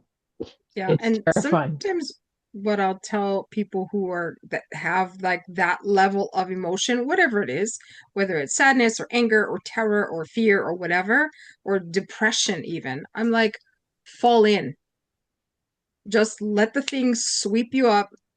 Just make sure you put a time limit on it, like no more than like an hour at the most, but like fall in completely. Like let your senses take you to the depth of whatever that is, so that, like she said, it can burn itself out and you're done. You can It's make an that, agreement that it's safe for your body and your surroundings and things like that. yeah, I mean, Right. whatever you need to do, but I mean, and that's part of that timer thing. Like, like you set a timer, either like 10 minutes or 15 or an hour or whatever it is that you think that you want to do. And then when that time is up, you're done and you're off And doing whatever you need to do. have a plan for when it's done. So that you Aftercare. literally you're going to get up, you're going to have a glass of water, you're going to wash your face, and then and decide, maybe I'm folding laundry because that's simple and it's mundane and it gives me a task to focus on. Maybe you want it to be something like that that's sort of mundane and simple but has a purpose that you can actually do. And Yeah. you don't Or want to be at something that's going to spiral, like I'm going to journal on it. And you don't want to zone out necessarily with like Netflix or whatever, but like do the dishes, bake some bread, fold the laundry, bathe the dog, whatever thing it is, have an after plan, have a timer set, have a friend on standby that they're either in the other room if you feel like you need somebody, or that they're going to call you at the given time and walk you through. Good. Are you drinking your water? That's wonderful. I'm so proud of you. Yeah. Drink your And glass of water, and we've got this. Yeah. the other thing to think about is, or another way to approach it is, if this thing like really terrifies you and you don't want to do it, you can always be like, okay, I'm gonna, like you can bargain with yourself and just be like, okay, I'm gonna do this for like a half an hour, and then I'm gonna get some ice cream, or I'm going to watch that movie that I've been wanting to watch, or, something like that. Whatever kind of drives you, because we all have different motivations, right? For some people, they're just like, okay, I'm just going to do this thing and I'm going to go cook dinner. For other people, it's just like, I'm going to go for a run. For other people, it's just like, I did this hard work. I need a reward, Yeah. so it's like whatever, however you work in that respect, like that becomes part of your after plan. Yeah. I want to I want to say, and even doing it for 2 minutes at first, if that's all that you can do, like do it in pieces. I Yeah. want to say anger in particular, moving your jaw is good, moving your shoulders, and when it's rage, your Right. pelvis. So Okay. moving your pelvis so that it's flowing through you and not getting stuck in you. You're sticking it in you. Okay. Somatic dance. Somatic dance. If you look up some videos of somatic dance, Okay. that can help you move through it. Yeah. And if you can do it at a time when if screaming needs to be involved, that you're not going to Yes. end up with the police called on you, that Yeah. can be Yeah. helpful too. Okay. Because this is scrunching your heart down. Yeah. And if you didn't clear it eventually, when we don't clear stuff and hold energy in our bodies, it begins to impact the physical body. It is. It already is. Well, and I don't know if you're sensing my frustration, but I am not scared. Like, I'm not afraid. I'm fed up. That's where I'm at with it. Like, it's been years that I've been dealing with this, and it's automatic and uncontrollable. Like, this rage, the grief, the crying. And the thing is, a part of it is self-punishment. I don't know why, but a part of it is like I'm really care for these animals like so much. And what they went through is so unexplainable to me that I'm asking like it's almost a rebellion of like I refuse to accept to be in a world where that extreme cruelty, like the sins I understand, death I understand, same as death and birth are the same, but the extreme cruelty, torture, suffering, like really, really bad, like drawn out torture, I just can't understand. I can't. And it really bothers me. It brings up existential stuff. I've done years of processing. I'll cry right now about it and release and do the whole thing. I do it every day. I'm ready to cross that threshold. I'm ready for it to be gone. I've done like therapy and somatic work with therapy for a couple of years. It's just like stubborn. It's just persistent. Yes, please. Yes. So the compassion that you have for these animals, which in a way are like children, Yeah. have that same compassion for yourself and for the abuse and trauma that you went through. Yeah. Because when we feel that strongly about something being done to defenseless creatures, that's usually coming right back home because that got done to us.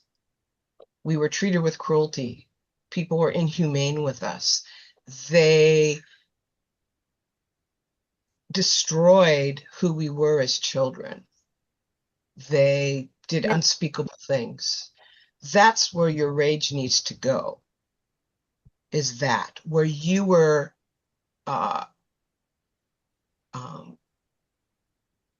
Those animals.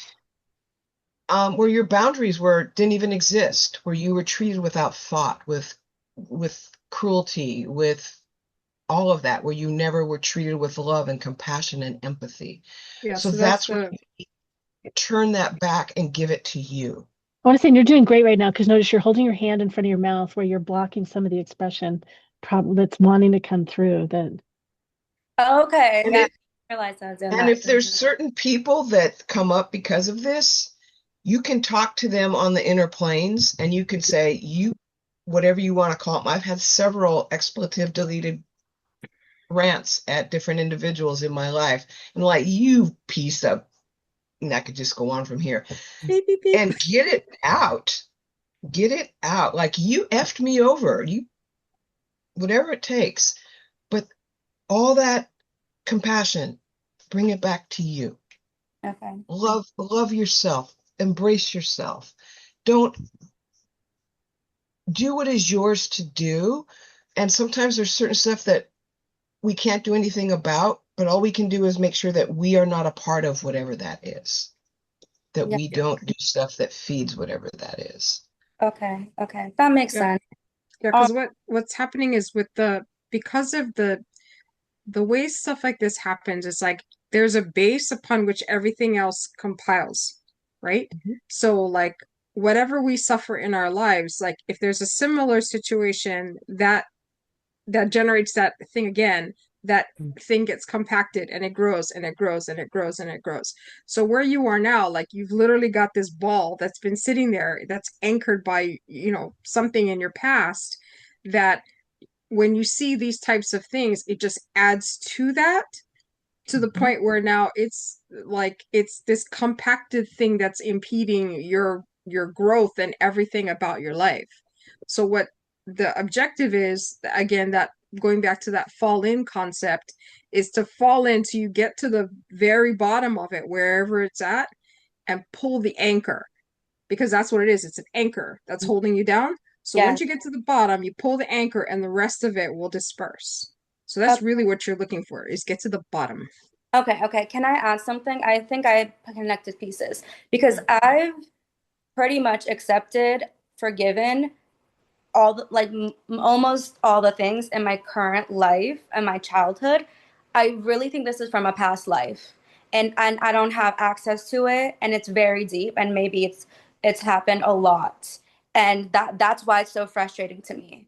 Like that, Okay, so who says you don't have access to it? me right now, I don't. Like, I don't feel like I do. I have some glimpses, but not as much as I would like to. I want to Yeah, say one thing too about just current life. Often Yeah. we're taught to forgive, and I think it's so important to feel the anger before we forgive. So look to see that you didn't override some anger that's still hanging out. I really think I did it. I was angry for years. I was confused for years. Then I went through an inner transformation. Then I forgave. And there's also, if there are bad parents and good parents, the good parent tolerated the bad parent doing the bad parent stuff. So Yeah. it just look to see that there isn't anyone else too. But yeah, it's kind of saying Yeah. you don't yet know how to access, but you feel it, so you access it that way. Yeah. Kind of Well, as far as like, if you think it's a past life thing, which it's entirely possible, it could be a past life thing. It could be an ancestor thing. You can actually. It's an ancestor thing as well. It's an ancestor. I'm so sorry to interrupt. It's an ancestor. I did get a reading from, is it Michael, or from the other group that we Mike in another group, yeah. Yeah, he said it's from an ancestor from my dad's side. That has to do with like how much I feel, like with the crying and the animals, but that's the extent that I know. It might feel like it's a little bit of both.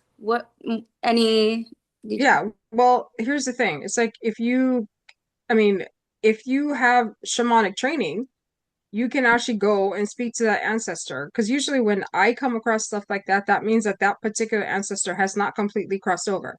So what do? I go cross them over. And then what happens is that energy that they're holding, because if they're not crossed over, they're anchoring the energy. So once you get them to cross over, that anchor goes away. Okay. So that's the first thing. If it is a past life thing, you can actually, through meditation, go visit that past life and find that particular energy and release it. Okay. And then you don't have to carry it forward. So you can access both of those. Perfect. Perfect. I just want to mention too, vocalization is part of this. Make sure you hold your vocal cord area open while you vocalize so you don't hurt your cords. Okay. Yeah, I think we got to the bottom of it. Yeah, this is really resonating. Thank you so much. And Jen, we've been talking a lot. Is there anything else you want to add? No, this all kind of resonates for me. If it's past life stuff, it might take some additional layers of work, not happen as quick as just release the rage about a thing. And I know I have a friend who's a QHHT practitioner, so they do a past life regression meditation thing, um, which I went through, which was interesting.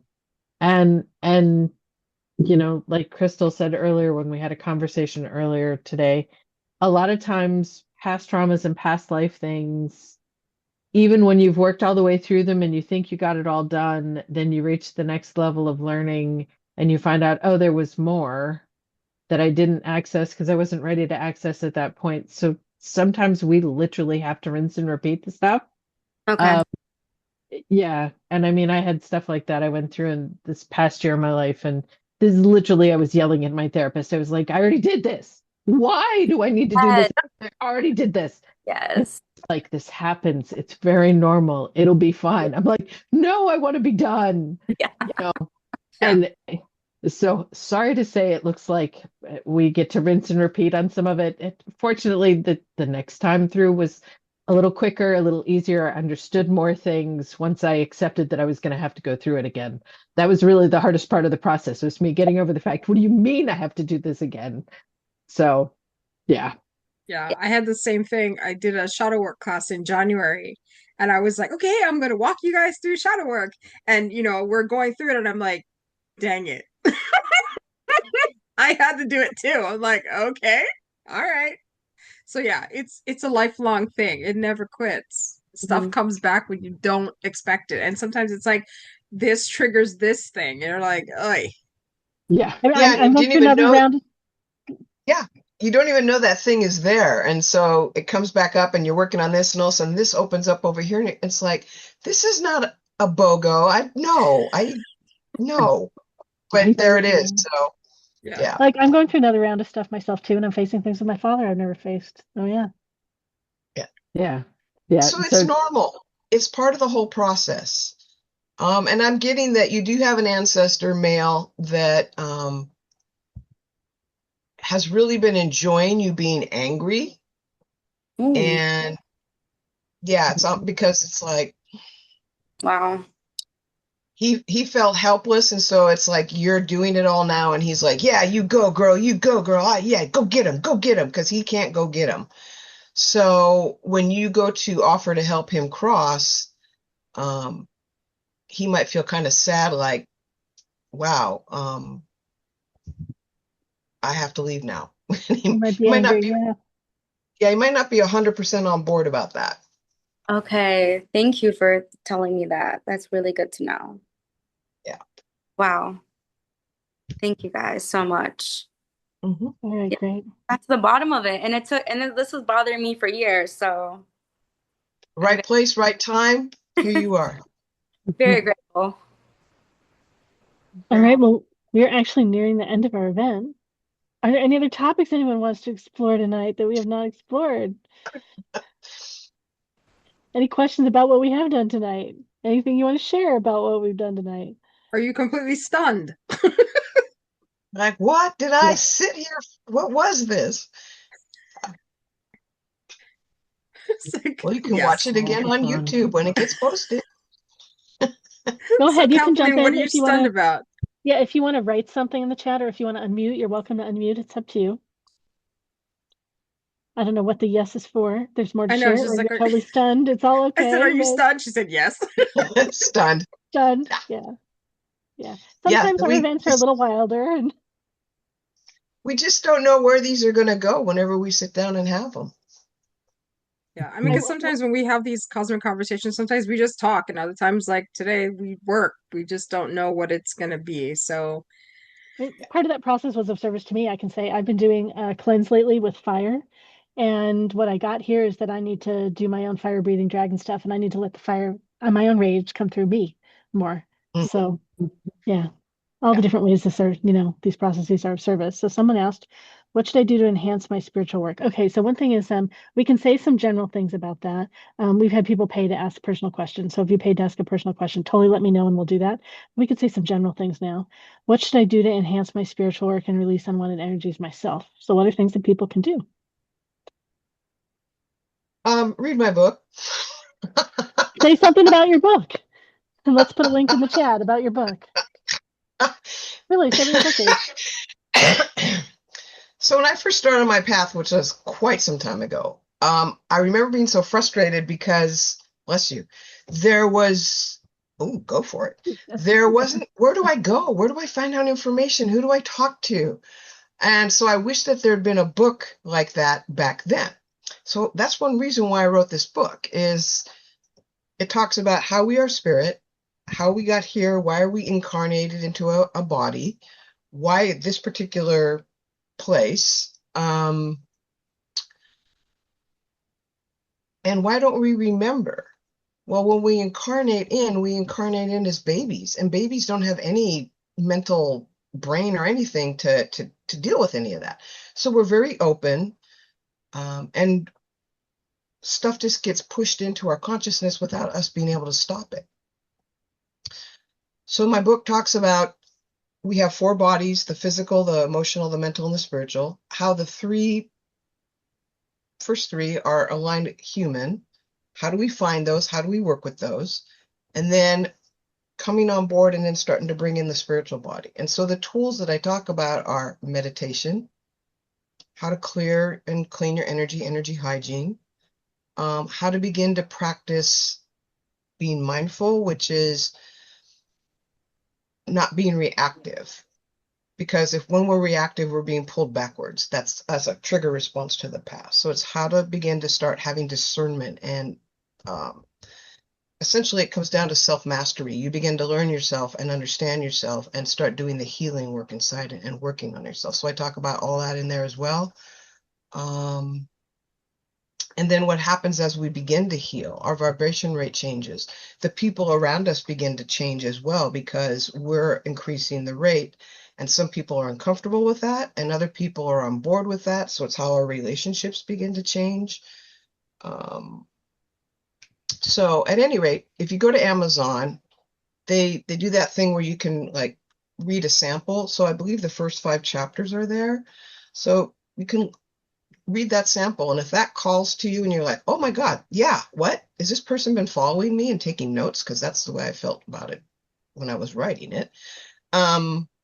Then that's potentially a very good resource for you, or anybody else that's listening that's curious about it. Is it on Audible or it's not on Audible yet? Not yet, no. It's on paperback or Kindle. I'm working to get it to Audible. Everybody's like, is it Audible? I'm like, oh great, another thing now. Okay, so now I have to make it Audible. But again, that's like I'm saying, you can check it out and see if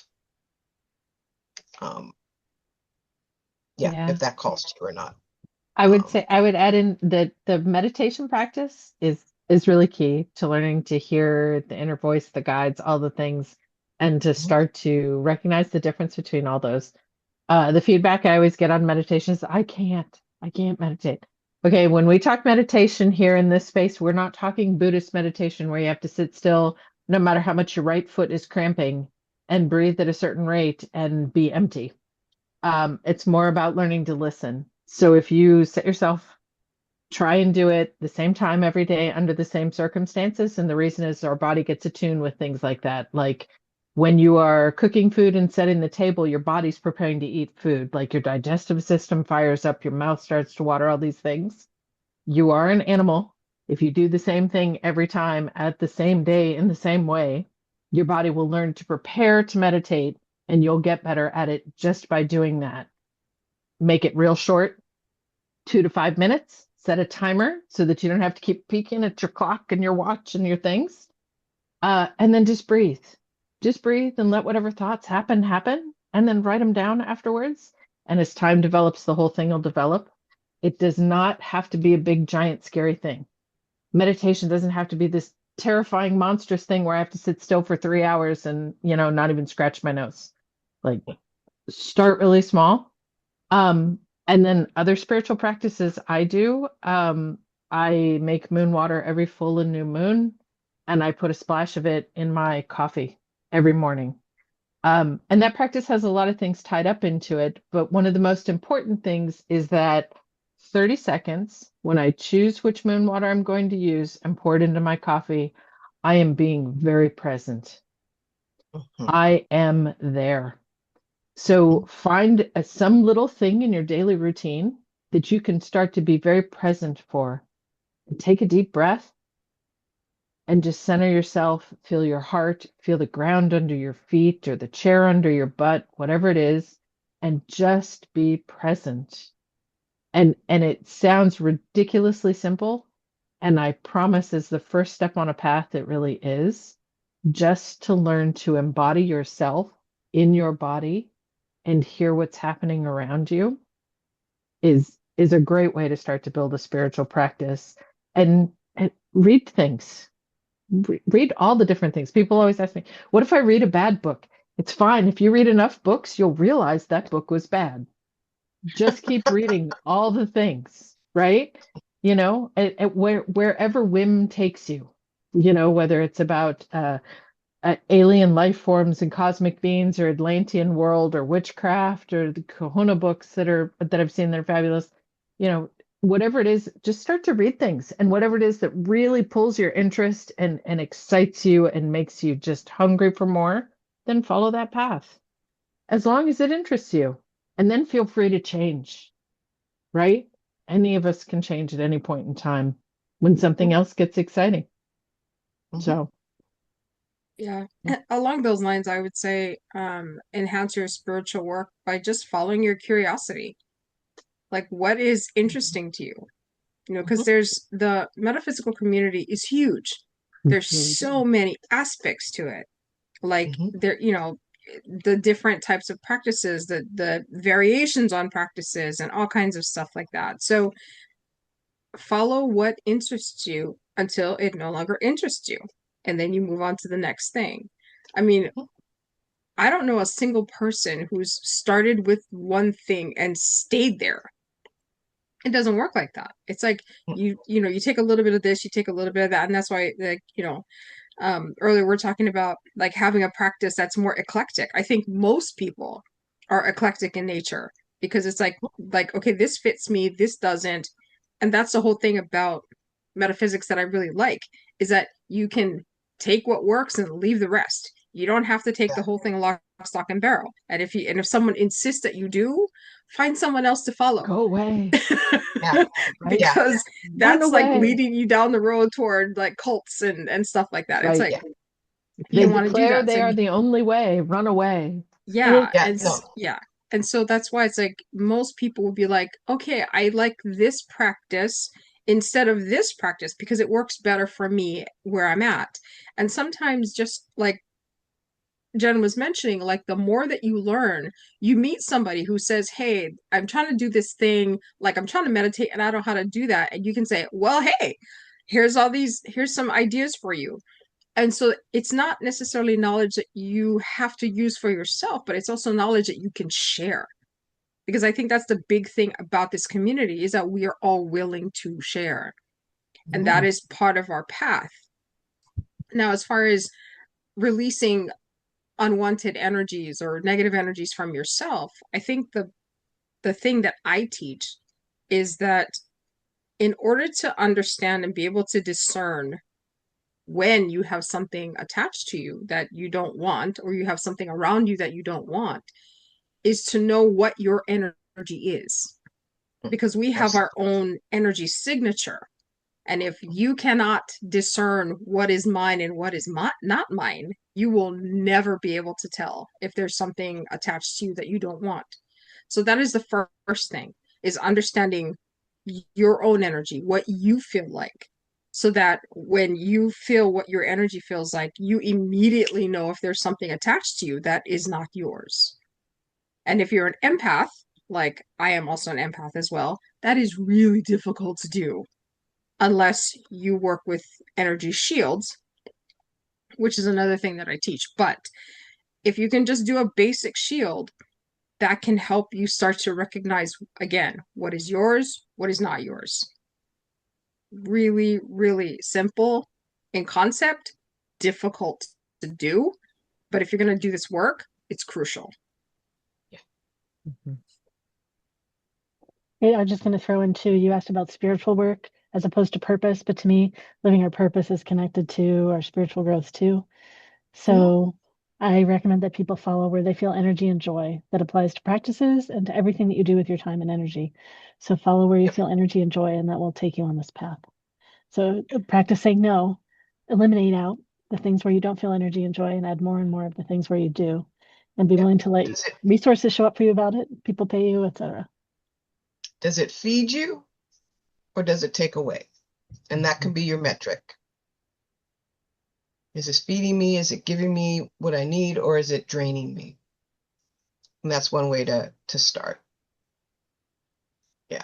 It's great. And um, I'm not familiar with REBAL. Did you want to unmute and tell us about what it is? So it's a Bob Monroe technique. I don't know what it is. Oh, it's it's like a bubble, you know, like an energy shield. Um, yeah, Bob Monroe has these it's called the Gateway Experience. It's a series of tapes, kind of meditation tapes. And there's always a long preparation um before you, you know, go into the zone, so to speak. Anyway, yeah, one of them's called Reball.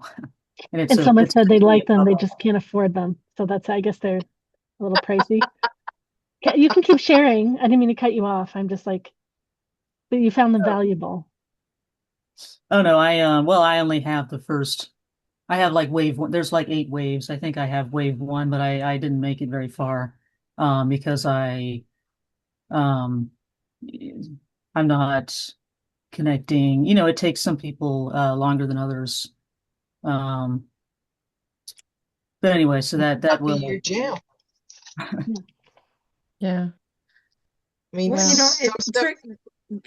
to create an energy shield is actually really easy. It's not a complicated process as much as other Doesn't people have to would be. say so. I mean, like Apparently. I mean, literally, it's just, I mean, I teach people this all the time. It's like a basic white light shield. You just see white light coming down, from source or heaven or whatever you want to call it, is surrounding you all the way around as if you're inside an egg. And then that's it. End of story. And ground. Yeah. Ground. Well, I mean, like once you Yeah. feel like you're completely enclosed, that's your shield. So it's not this week-long process, Right. or it's pretty darn simple, Yeah. honestly. That's your. Most of this stuff is real simple. I mean, some things have ritual and have purpose, and there's a reason why it's done that way. But most of it is simple, and it's on us because it's all about practice. It's like do it. It you have to do it. It's like you And can't get spiritual muscles unless you go to the gym, you know? It's like you've got to do it. And yeah, even and if it it's and a it's modest amount, well, that's and fine. intention is part of it. Yeah. Like if you don't have intention, then you can't build the stuff. So that's really Yeah. what it's And about. you build the intention and the attention through Hmm. meditation. Yes. By being And able And to do that. meditation, I'm sorry, I cut you off there, Jen. Meditation is any place where you lose track of time. That's a form of meditation. You might be crafting something, you might be exercising, you might be, watching a bird, it could be anything. yeah, you could be playing music. It's what takes the mind off the hamster wheel, essentially. Right. Yeah. And so that we can actually hear inside, because the mind's all about survival, and it doesn't really care anything about us whatsoever. It doesn't go, oh, did you sleep well? It's like, no, it doesn't give two rats heinies about any of that. It's all about survival. That's the only thing it cares about. So when we start opening to our gifts and start listening, the mind does not like that. The mind doesn't like anything it didn't come up with. So it gets feistier because you're like ignoring it, and it's perceiving that as a threat to its survival. So uh, so again, when we do stuff that takes us out of that, then we're better. It's the thing I like to say is the mind thinks it's the gardener, but it's actually a shovel. It's a tool. It's not in charge. It thinks it's in charge, but that's half the battle. Is like, No, I can think what I want to think, and I don't have to be driven by fear. I don't have to be driven by anxiety. I don't have to be driven by what the mind is stuck Mhm. on.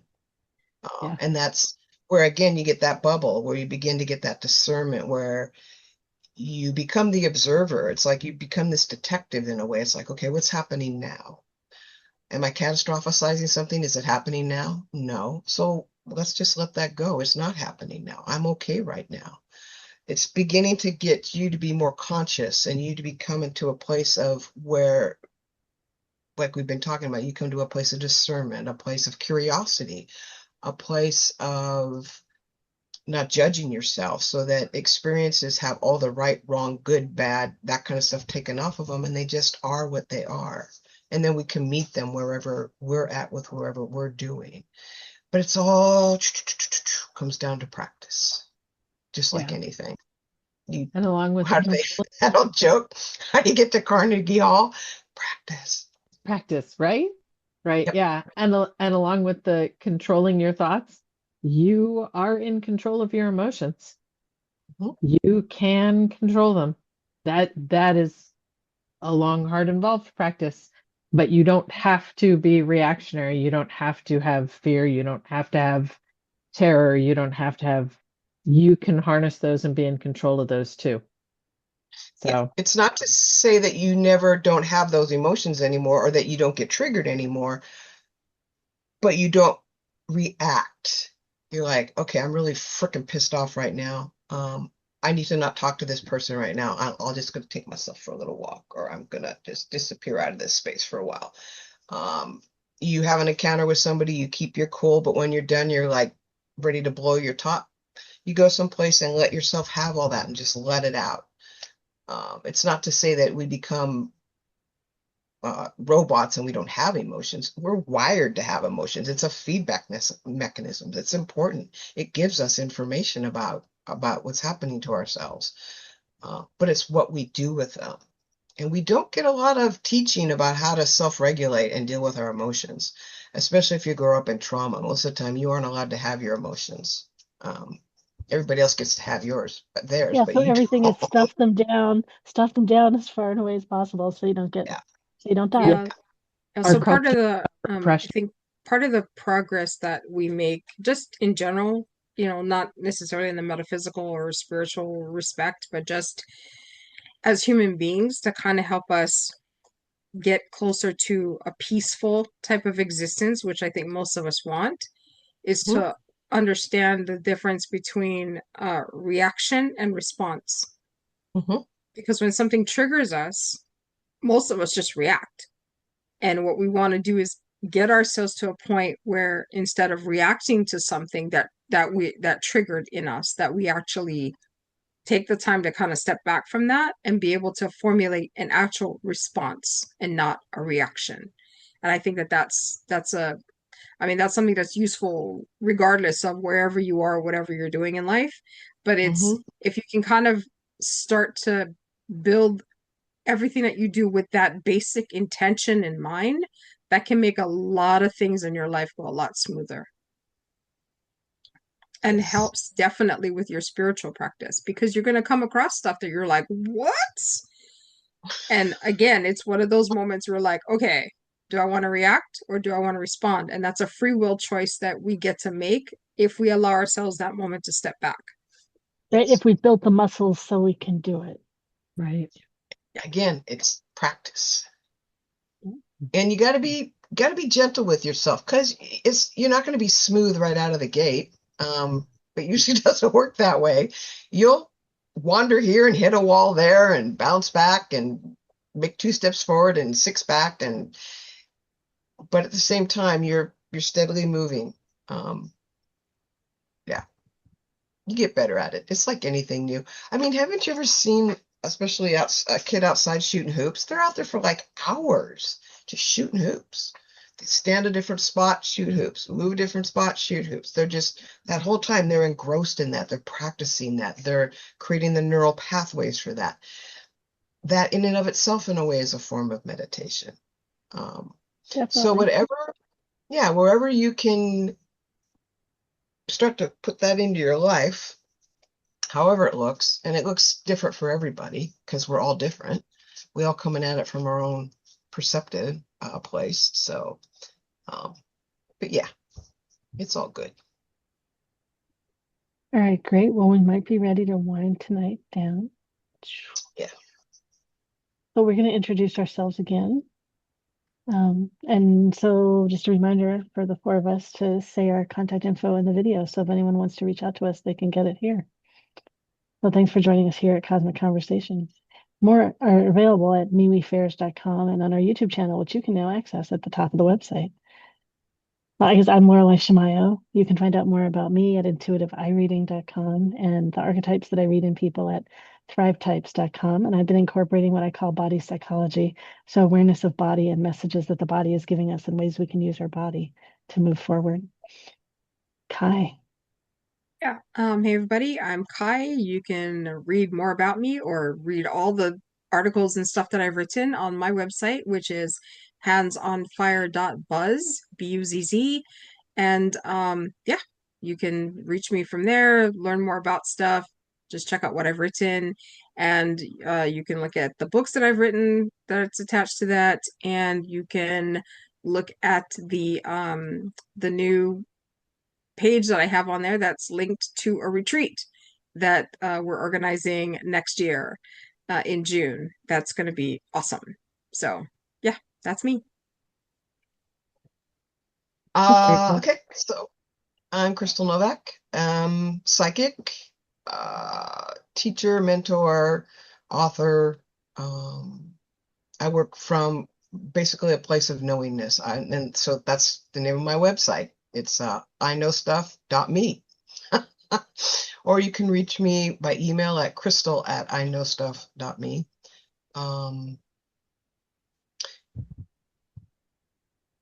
Yeah. I mean, Great. you sat here for this whole thing, so you got a sense of what all of us are about. So I feel a little redundant about introducing myself again, but No, it's great. It's important. And Jen. Hi, everybody. I'm Jennifer, and I'm an intuitive tarot reader and a practicing witch of 30 years. So I've been deep in the woo. My witchcraft is my spiritual path. So I spend time in discussion with deity and beings and the other.